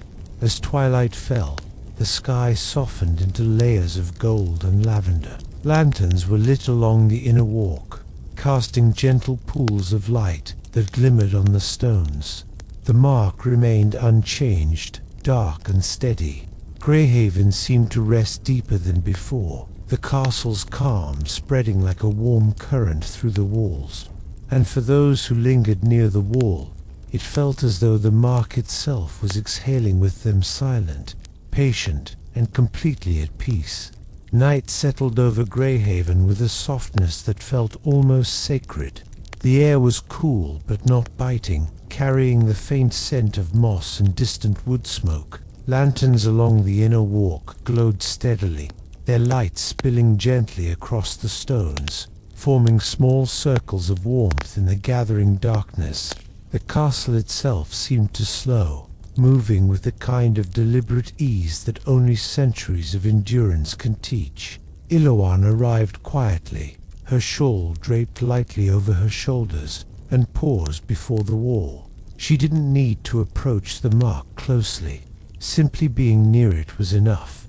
The stone radiated a calm that reached out to her, a steady reassurance that whatever had bled here in the past was no longer asking for attention. She closed her eyes, inhaling the mingled sense of stone, wood, and night air, and let the castle's stillness fill her chest. Corin came soon after, lantern held low so as not to disturb the soft shadows. He leaned gently against the parapet, his gaze resting on the mark. No tension lingered in his shoulders, no fear or expectation. The wall was steady, the castle was steady, and in that steadiness he found a rare kind of ease, a patience he hadn't known he could carry. Bram arrived last, moving quietly through the walkway. He didn't carry tools this time, only his presence. He knelt briefly to brush a few scattered leaves from the base of the wall, and then stood, taking a long, slow breath. He felt the calm of the castle seep into him, the same way sunlight warms stone over hours. Even the faintest breeze seemed respectful tonight, curling softly around the towers without stirring a single window shutter. As the night deepened, stars appeared above, steady and patient, their light reflecting faintly on the dark mark. It did not pulse, bleed, or change. It simply existed, calm, complete, and untroubled. Greyhaven, with its towers and walls and centuries of quiet care, rested around it, a place of steady light and soft shadows, where the strange and the mysterious had finally learned to be gentle. The first frost of winter touched the castle in the early morning, leaving delicate crystals on the edges of stones and window panes. Greyhaven absorbed it without haste, the cold settling into the cracks and corners, softening the sound of footsteps and the flutter of birds overhead. The courtyard was quiet, polished by frost and silence, and the mark on the wall remained as it had for months, dark, calm, unwavering. Illawan stepped onto the inner walkway, her breath forming gentle clouds in the cold air. She carried a small bowl of warm water mixed with herbs, not as an offering to the wall, but as a gesture of care for herself, for the rhythm she had learned to cherish. She knelt beside the mark, watching the frost glint on the surrounding stones while the dark mark absorbed the pale morning light, untouched and serene. Corin followed slowly, his boots crunching faintly against frost-tipped stones. He rested one gloved hand on the wall near the mark, feeling the cold seep into his fingers, but not disturbing the stone's presence. There was no tension in him now, no need to anticipate change. The castle, the wall, and the mark itself had all settled into a steady rhythm. Bram came a little later, carrying a small brush and cloth.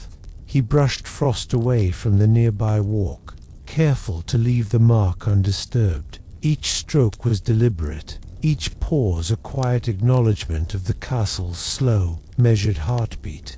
Greyhaven seemed to lean into their care, the stones humming softly with their presence. As evening approached, the sun dipped low, painting the courtyard in soft gold. Lanterns glowed along the walls, their light reflected in tiny frost patterns that seemed almost magical. The mark stayed dark, steadfast, and complete. Greyhaven exhaled into the cooling air, holding its calm, its history, and its story with a quiet dignity that touched all who lingered nearby. The nights grew longer, and the thin layer of frost lingered well into the morning, giving the castle a crystalline hush. Greyhaven absorbed the cold as naturally as it had absorbed every other season. Stone and timber held steady, the walls deep and patient, while the courtyard remained quiet, echoing only the faintest sounds of footsteps or the distant murmur of animals settling for the night. The mark on the wall, dark and immovable, remained unchanged, a quiet presence, still and patient, like an old sentinel who had seen centuries pass. Elawan walked the inner walk slowly, her shawl wrapped tightly against the chill. She paused beside the mark, letting her eyes follow its lines. The stone beneath it radiated only the faint warmth of the day's sun, absorbed slowly and now dissipating into the cold morning air. She leaned close, but did not touch, feeling the calm that the wall offered. The mark no longer carried fear or urgency, it was simply there, a steady witness to all that had come and gone. Corin approached with his lantern, its light low and golden, illuminating the frost-tipped stones. He rested a gloved hand near the mark, feeling the texture of the stone beneath his palm. He had grown accustomed to this quiet vigil, the simple act of standing near the wall, feeling the steadiness seep into him. The castle itself seemed to breathe in sync with him, the rhythm slow and deliberate, unbroken by wind or movement. Bram arrived later, carrying a bundle of clean cloths and tools for minor maintenance. He knelt by the parapet, brushing frost from the stones and checking the integrity of the ironwork. His movements were slow, careful, almost ritualistic. The castle seemed to respond to the attentiveness, its air settling, its stone absorbing each action with a quiet acknowledgement. As twilight fell, lanterns flickered softly along the inner walk, casting pools of warm light against the cold stone. The mark remained dark and steady, unchanged. Greyhaven exhaled slowly into the evening, its breath wrapping the castle in calm, steady protection, and those who lingered nearby felt the same. A quiet, enduring peace born from patience, care, and gentle presence. The morning arrived, pale and still, the light spilling over the castle walls like thin silk. Greyhaven felt almost sacred in that quiet, the stones reflecting soft shades of cream and gold. Even the wind seemed to tread lightly, carrying only faint whispers of the distant forest and the faintest scent of damp earth. The mark on the wall remained dark and immovable, as if it had absorbed all the time that had passed and distilled it into calm stillness. Iloan walked along the inner walkway, her footsteps muffled by the frost-dusted stones. She paused before the mark, taking a deep breath of the crisp air. The stone felt cold but steady under her gaze. She noticed how the frost glimmered in tiny patterns around the dark mark, outlining it like a delicate frame, emphasizing its stillness and permanence. She smiled softly, understanding that the wall no longer demanded attention. It simply existed as a quiet companion to those who chose to notice it. Corin came up the walkway, lantern unlit in the soft morning light. He stopped beside the mark and rested a hand lightly on the stone, feeling its solidity. There was no urgency in his movements, no expectation, just presence. The castle seemed to settle into that shared quiet, the air growing heavier with calm and lighter with the absence of worry. Bram arrived carrying a small bag of tools, not for urgent repairs but to perform gentle maintenance. He knelt near the base of the wall, brushing away scattered leaves and tightening a lantern hook with careful, deliberate motions. His presence felt meditative, a rhythm in sync with the castle's heartbeat. Greyhaven seemed to absorb the care, each stone quietly acknowledging his touch. As evening fell, the sky melted into deep lavender and gold. Lanterns glowed along the walkways, their light reflecting faintly on the frost-mottled stones. The mark stayed dark, serene, and unchanged. Greyhaven exhaled into the night, a long, patient breath that seemed to settle over the entire castle. And those near the Wallilawan, Corin, Bram felt that steady, unspoken calm, a reminder that patience and care can transform even the most mysterious or unsettling things into quiet beauty. A thin mist drifted into the castle in the early hours, curling round the towers and spilling across the courtyard like a gentle tide. Greyhaven seemed to breathe it in with quiet patience, the stone walls absorbing the moisture without complaint. The air smelled faintly of cold earth and damp wood, clean and invigorating. The mark on the wall remained dark and steadfast, its presence unchanged, yet somehow more serene in the soft silvery light. Alawan walked slowly along the inner walkway, letting the mist swirl around her boots. She paused by the mark, watching how the soft light of dawn softened its edges. She did not reach out to touch it. Instead, she breathed deeply, allowing the calm of the castle, the mist, and the mark itself to fill her chest. There was no fear now, no expectation, only quiet companionship between the stone and her presence. Corin arrived shortly after, his cloak dampened slightly by the drifting mist. He rested one hand lightly against the wall, feeling the cool, smooth surface. The mark did not react. It held steady, like a quiet sentinel. The castle seemed to respond to their calm, the air softening further, as if the walls themselves exhaled with relief at their gentle acknowledgement. Bram came last, carrying a small broom to sweep the damp leaves that had collected near the base of the wall. Each motion was slow and deliberate, a meditation in movement. Greyhaven seemed to settle into the rhythm of their attention, the castle's stones absorbing their care like sunlight on cold surfaces. Even the mist felt lighter as it drifted away, leaving the courtyard clean and hushed. As the day matured, sunlight broke through, gilding the courtyard in gold. Lanterns remained unlit, unnecessary in the quiet brilliance of morning.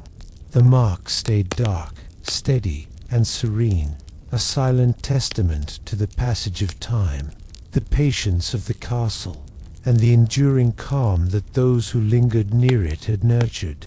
Greyhaven breathed, the wall held, and the castle rested in a gentle, unbroken peace. The late afternoon brought a golden calm across Greyhaven, the kind of light that softened edges and warmed stone without heat. Shadows stretched long and lean, falling across the courtyard like gentle brushstrokes. The air carried a faint scent of wood smoke from the kitchens, mingled with the earthy fragrance of the gardens beyond the walls.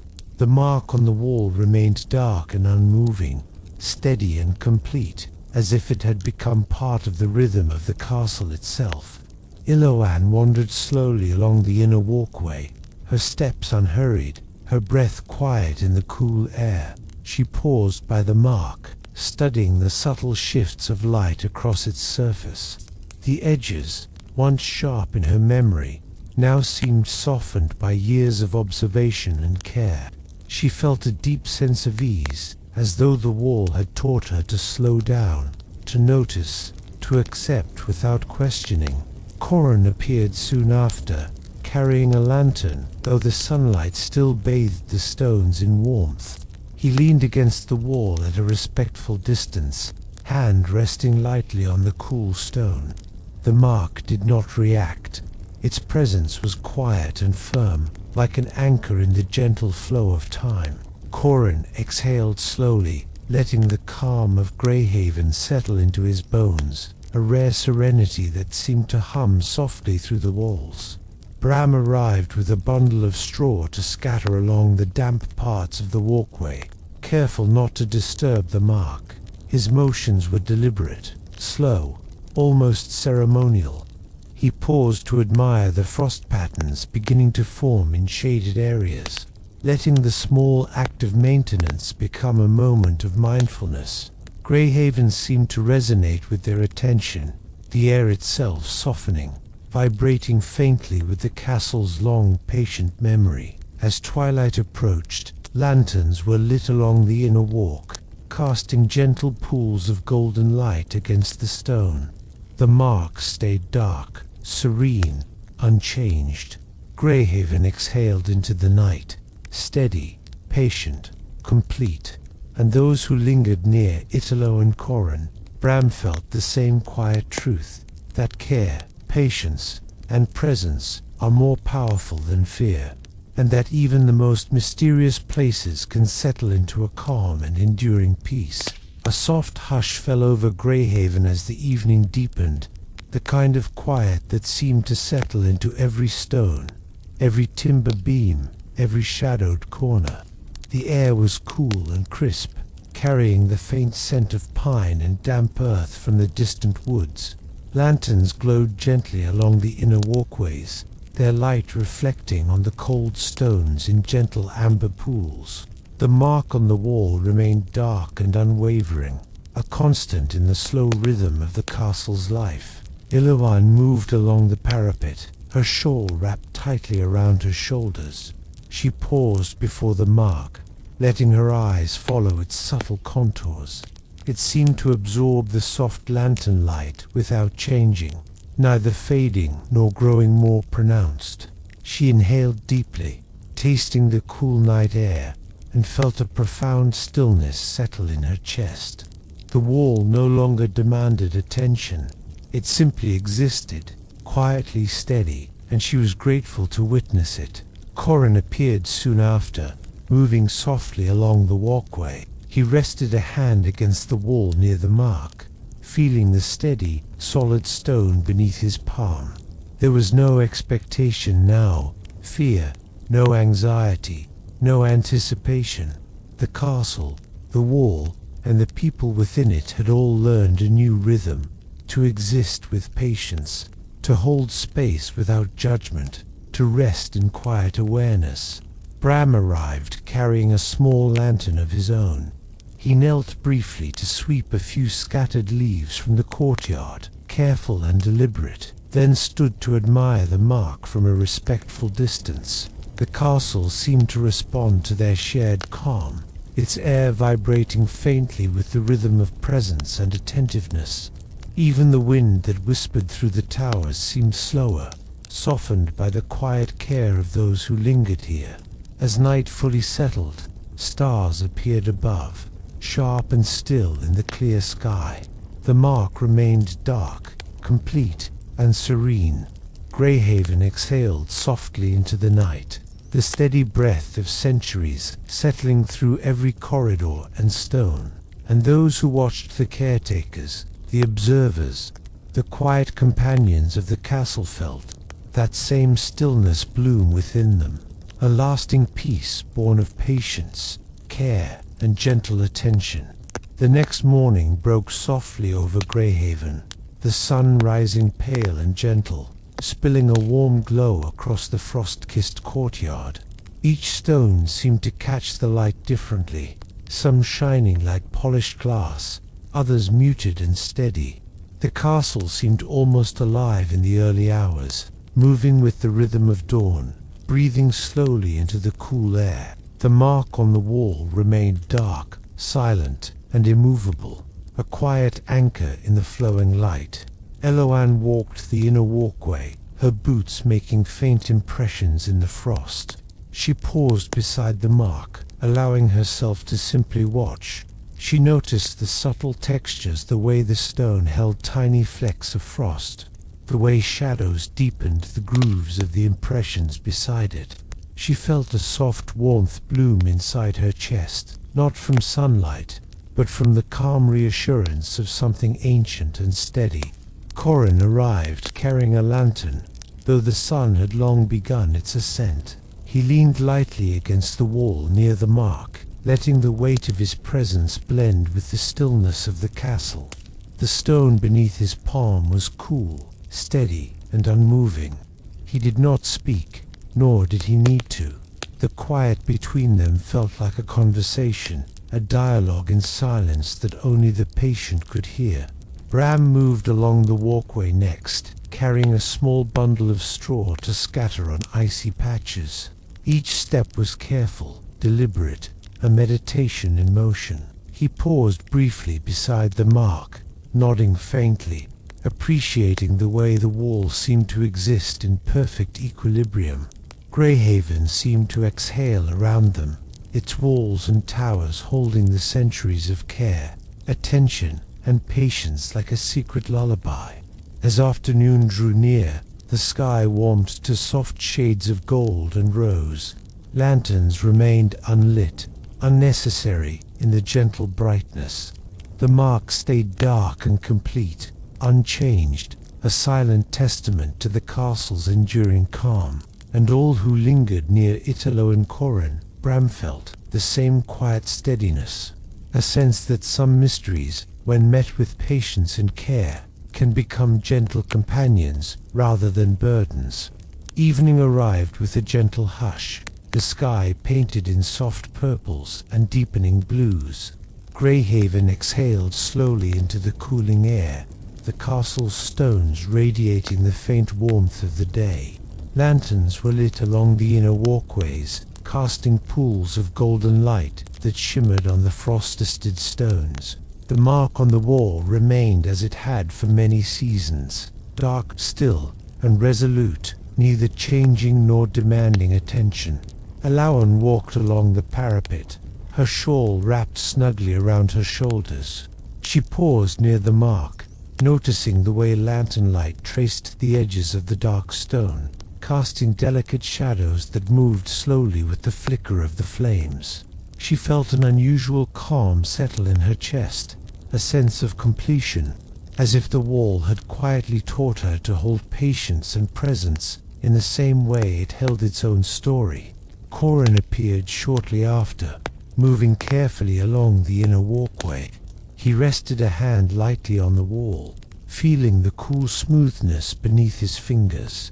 There was no tension in his posture, no lingering questions. The castle's calm seemed to hum softly through him, a slow, steady rhythm that matched the soft flicker of lantern light along the stones. Bram arrived last, carrying a small broom to sweep away the last few fallen leaves from the walkway. His movements were deliberate, meditative, and in perfect harmony with the castle's quiet rhythm. Greyhaven seemed to absorb the care they offered, the air itself holding a soft reverence for their presence. The wind that passed through the towers was gentle, almost respectful, curling around them without force. As night deepened, stars emerged above, glimmering faintly in the clear sky. The mark remained dark and serene, perfectly still. Greyhaven exhaled once more, a long, patient breath that seemed to settle over the entire castle. And those who lingered near the Wallalu and Corin, Bram felt the same quiet certainty that even the most unsettling mysteries can become gentle, lasting companions when met with patience, care, and quiet attention. The morning air was crisp, carrying the subtle scent of wet stone and pine from the distant woods. Frost glimmered along the edges of the courtyard stones, delicate and ephemeral. Yet the castle itself seemed untouched by the passing seasons, holding steady in its patient rhythm. The mark on the wall remained dark and silent, neither bleeding nor fading, as if time had folded itself around it and left it at perfect rest. Elawan moved slowly along the inner walk, her boots making soft impressions in the frost. She paused by the wall and studied the mark, noticing how the light shifted across its surface with the rising sun. Tiny imperfections in the stone caught the warmth of the morning, highlighting the depth and texture of the mark without changing its calm presence. She breathed deeply, feeling the serenity of the moment fill her chest, a quiet harmony between the castle, the wall, and herself. Corin arrived soon after, his cloak drawn tightly against the chill. He rested one hand lightly on the wall near the mark, letting his fingers trace the cool, steady surface without expectation. The castle seemed to exhale around him, a slow, patient rhythm that carried through the towers and corridors. He felt the calm of Greyhaven seep into him, a reassurance that some mysteries, once met with care and patience, no longer need resolution. They simply exist, quietly and fully. Bram came later, carrying a small bundle of tools for gentle maintenance. He knelt briefly to sweep frost and scattered leaves from the stones, moving slowly and deliberately. Each motion felt like a meditation, a soft acknowledgement of the castle's enduring presence. Greyhaven seemed to resonate with their care. The air itself softened, holding the moment in delicate balance. As afternoon unfolded, the sky deepened to muted shades of gold and rose. Lanterns remained unlit, their warmth unnecessary in the steady light of the day. The mark stayed dark, complete, and serene. Greyhaven exhaled softly into the quiet, a long and measured breath that settled over all who lingered near the wall. And for Eowyn, Corin, and Bram, that stillness became a gentle companion, a lasting testament to the calm that comes from patience, care, and mindful presence. Evening approached with the softness of a lullaby, the sky a gentle gradient from gold to deep violet. Greyhaven exhaled into the cool air, the stones radiating the last warmth of the day. Lanterns flickered along the inner walkways, casting pools of amber light that danced across the frost-dusted stones. The mark on the wall remained dark, calm, and steadfast, its presence a quiet anchor in the gentle rhythm of the castle. Elawan moved slowly along the inner walkway, her shawl wrapped tightly around her shoulders. She paused by the mark, letting her gaze follow its lines as shadows shifted across the stone. There was no expectation now, no search for answers, only quiet acknowledgement. The wall had become a place of peace, a silent companion to the slow passage of hours. She felt the same calm settle in her chest, like the warmth of the castle itself, extending into her being. Corin arrived shortly after, moving with soft, measured steps. He rested a hand lightly against the wall, feeling the cool, firm surface beneath his palm. The mark did not change. Its stillness reflected back the patience and care of the castle and its watchers, a gentle reassurance that some things are meant only to exist, not to be solved or altered. The quiet seemed to hum softly through Greyhaven, a steady rhythm shared between stone and soul. Bram followed, carrying a small broom to sweep a few scattered leaves and frost from the stones. Each motion was deliberate, meditative, a quiet acknowledgement of the castle's enduring strength. Greyhaven seemed to respond to their careful attention, the air softening, the stone absorbing the rhythm of presence like sunlight warms cold surfaces. Even the wind whispered gently through the towers, respecting the quiet harmony of the night. As darkness deepened, stars appeared overhead, bright and unwavering in the clear sky. The mark remained dark, serene, and complete.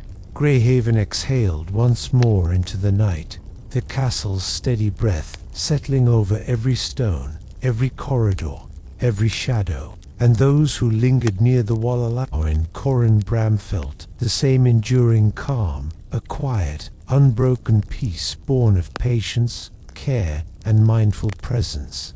The morning arrived with a delicate hush, the kind of quiet that made every sound, footsteps, birdsong, the faint rustle of leaves feel significant. Frost lingered on the edges of the courtyard stones, sparkling like tiny crystals in the soft light of dawn. Greyhaven seemed to breathe slowly with the day, its towers and walls moving with a timeless rhythm, steady and patient. The mark on the wall remained dark and unmoving, a quiet sentinel amidst the gentle stirrings of the morning. Illawan walked along the inner walkway, her boots leaving soft prints on the cold stones. She paused by the mark, noticing how the morning light made subtle patterns on the surrounding stonework. The wall held its calm as if it had existed forever, unaffected by seasons, storms, or time itself. She exhaled slowly, letting the peace settle in her chest, a rhythm matched only by the castle itself. Corran arrived soon after, lantern unlit in the gentle light of morning. He rested a hand lightly on the wall near the mark, feeling the cool solidity beneath his fingers.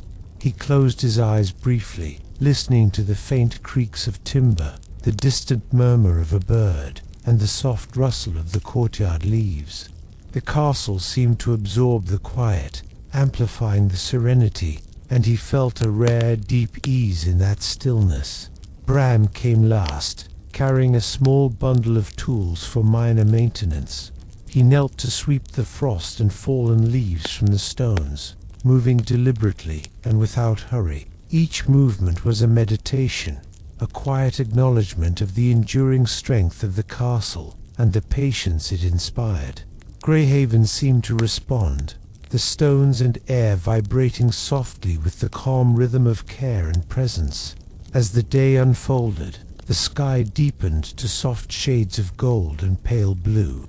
Lanterns remained unlit, unnecessary in the warm clarity of morning.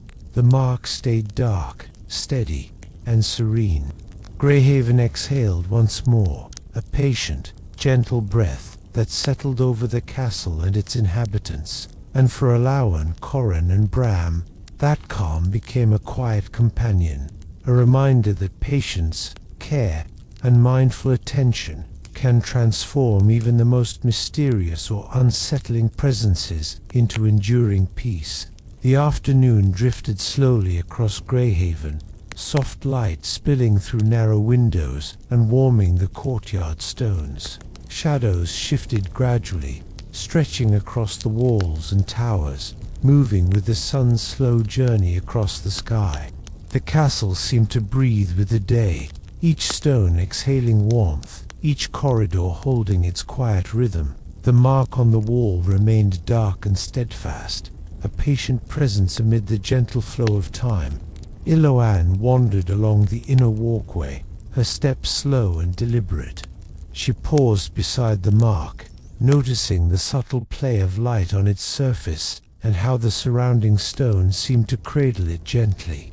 She exhaled softly, feeling a quiet connection to the castle and the enduring calm it offered. The mark no longer demanded attention. It existed simply, a silent witness to the world and its passing hours. Corran arrived shortly after, moving with calm, measured steps. He rested a hand lightly against the wall, feeling the cool firmness beneath his palm. The castle responded to their quiet presence, the air softening as if in agreement. Corran closed his eyes briefly, listening to the faint hum of the castle settling into its rhythm. The creak of timber, the faint whisper of wind curling through the towers. Bram appeared later, carrying a small broom and a cloth. He knelt to sweep the stones, careful to leave the mark untouched, moving with deliberate mindfulness. Each motion felt meditative, a gentle acknowledgement of the enduring strength of Greyhaven and the quiet patience it inspired. The castle seemed to absorb the care, the stones vibrating softly under the rhythm of attention. As evening descended, lanterns were lit along the inner walkways, their golden glow reflecting on the frost and damp of the stones. The mark remained dark, calm, and steady. Greyhaven exhaled into the night, the castle's long, patient breath settling over every stone, every shadow, every corridor. And those who lingered near the Wallalow and Corin, Bram felt that same enduring stillness, a quiet peace born from patience, care, and mindful presence. Night fell gently over Greyhaven, soft and patient, the kind that felt like a long, slow sigh. The sky deepened to indigo, and stars appeared one by one, sharp and steady above the towers. Lanterns glimmered along the inner walkways, their amber light reflecting softly on the frost-kissed stones. The air was cool and calm, carrying faint scents of wood smoke and distant earth. The mark on the wall remained dark and unwavering, a quiet sentinel in the steady rhythm of the castle. Illawen moved along the inner walkway, her shawl wrapped snugly around her shoulders. She paused beside the mark, letting the soft glow of lantern light illuminate its edges. The stone felt cool beneath her fingers as she traced the air around it, not touching, just feeling the calm presence it radiated. She inhaled slowly, letting the serenity of the castle fill her lungs and settle deep within her chest.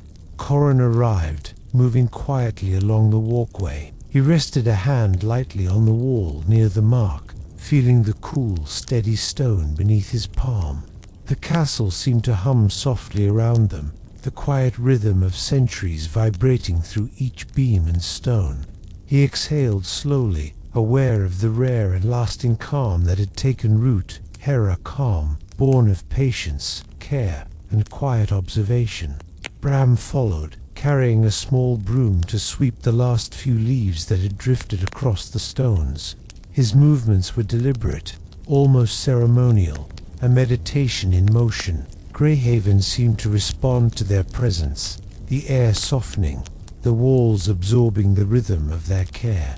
The wind whispered lightly through the towers, respectful and gentle, carrying the night across the courtyard. As the hours deepened into night, the mark remained dark, serene, and complete.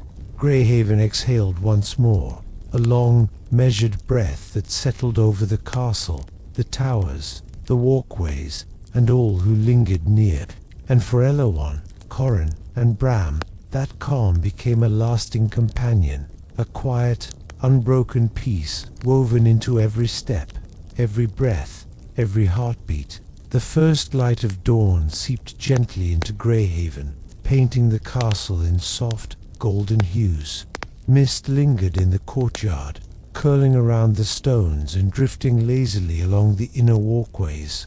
The air smelled of damp earth and cold stone, crisp yet soothing, carrying a sense of quiet renewal. The mark on the wall remained dark and steadfast, a silent observer of the passing day, neither changing nor calling for attention.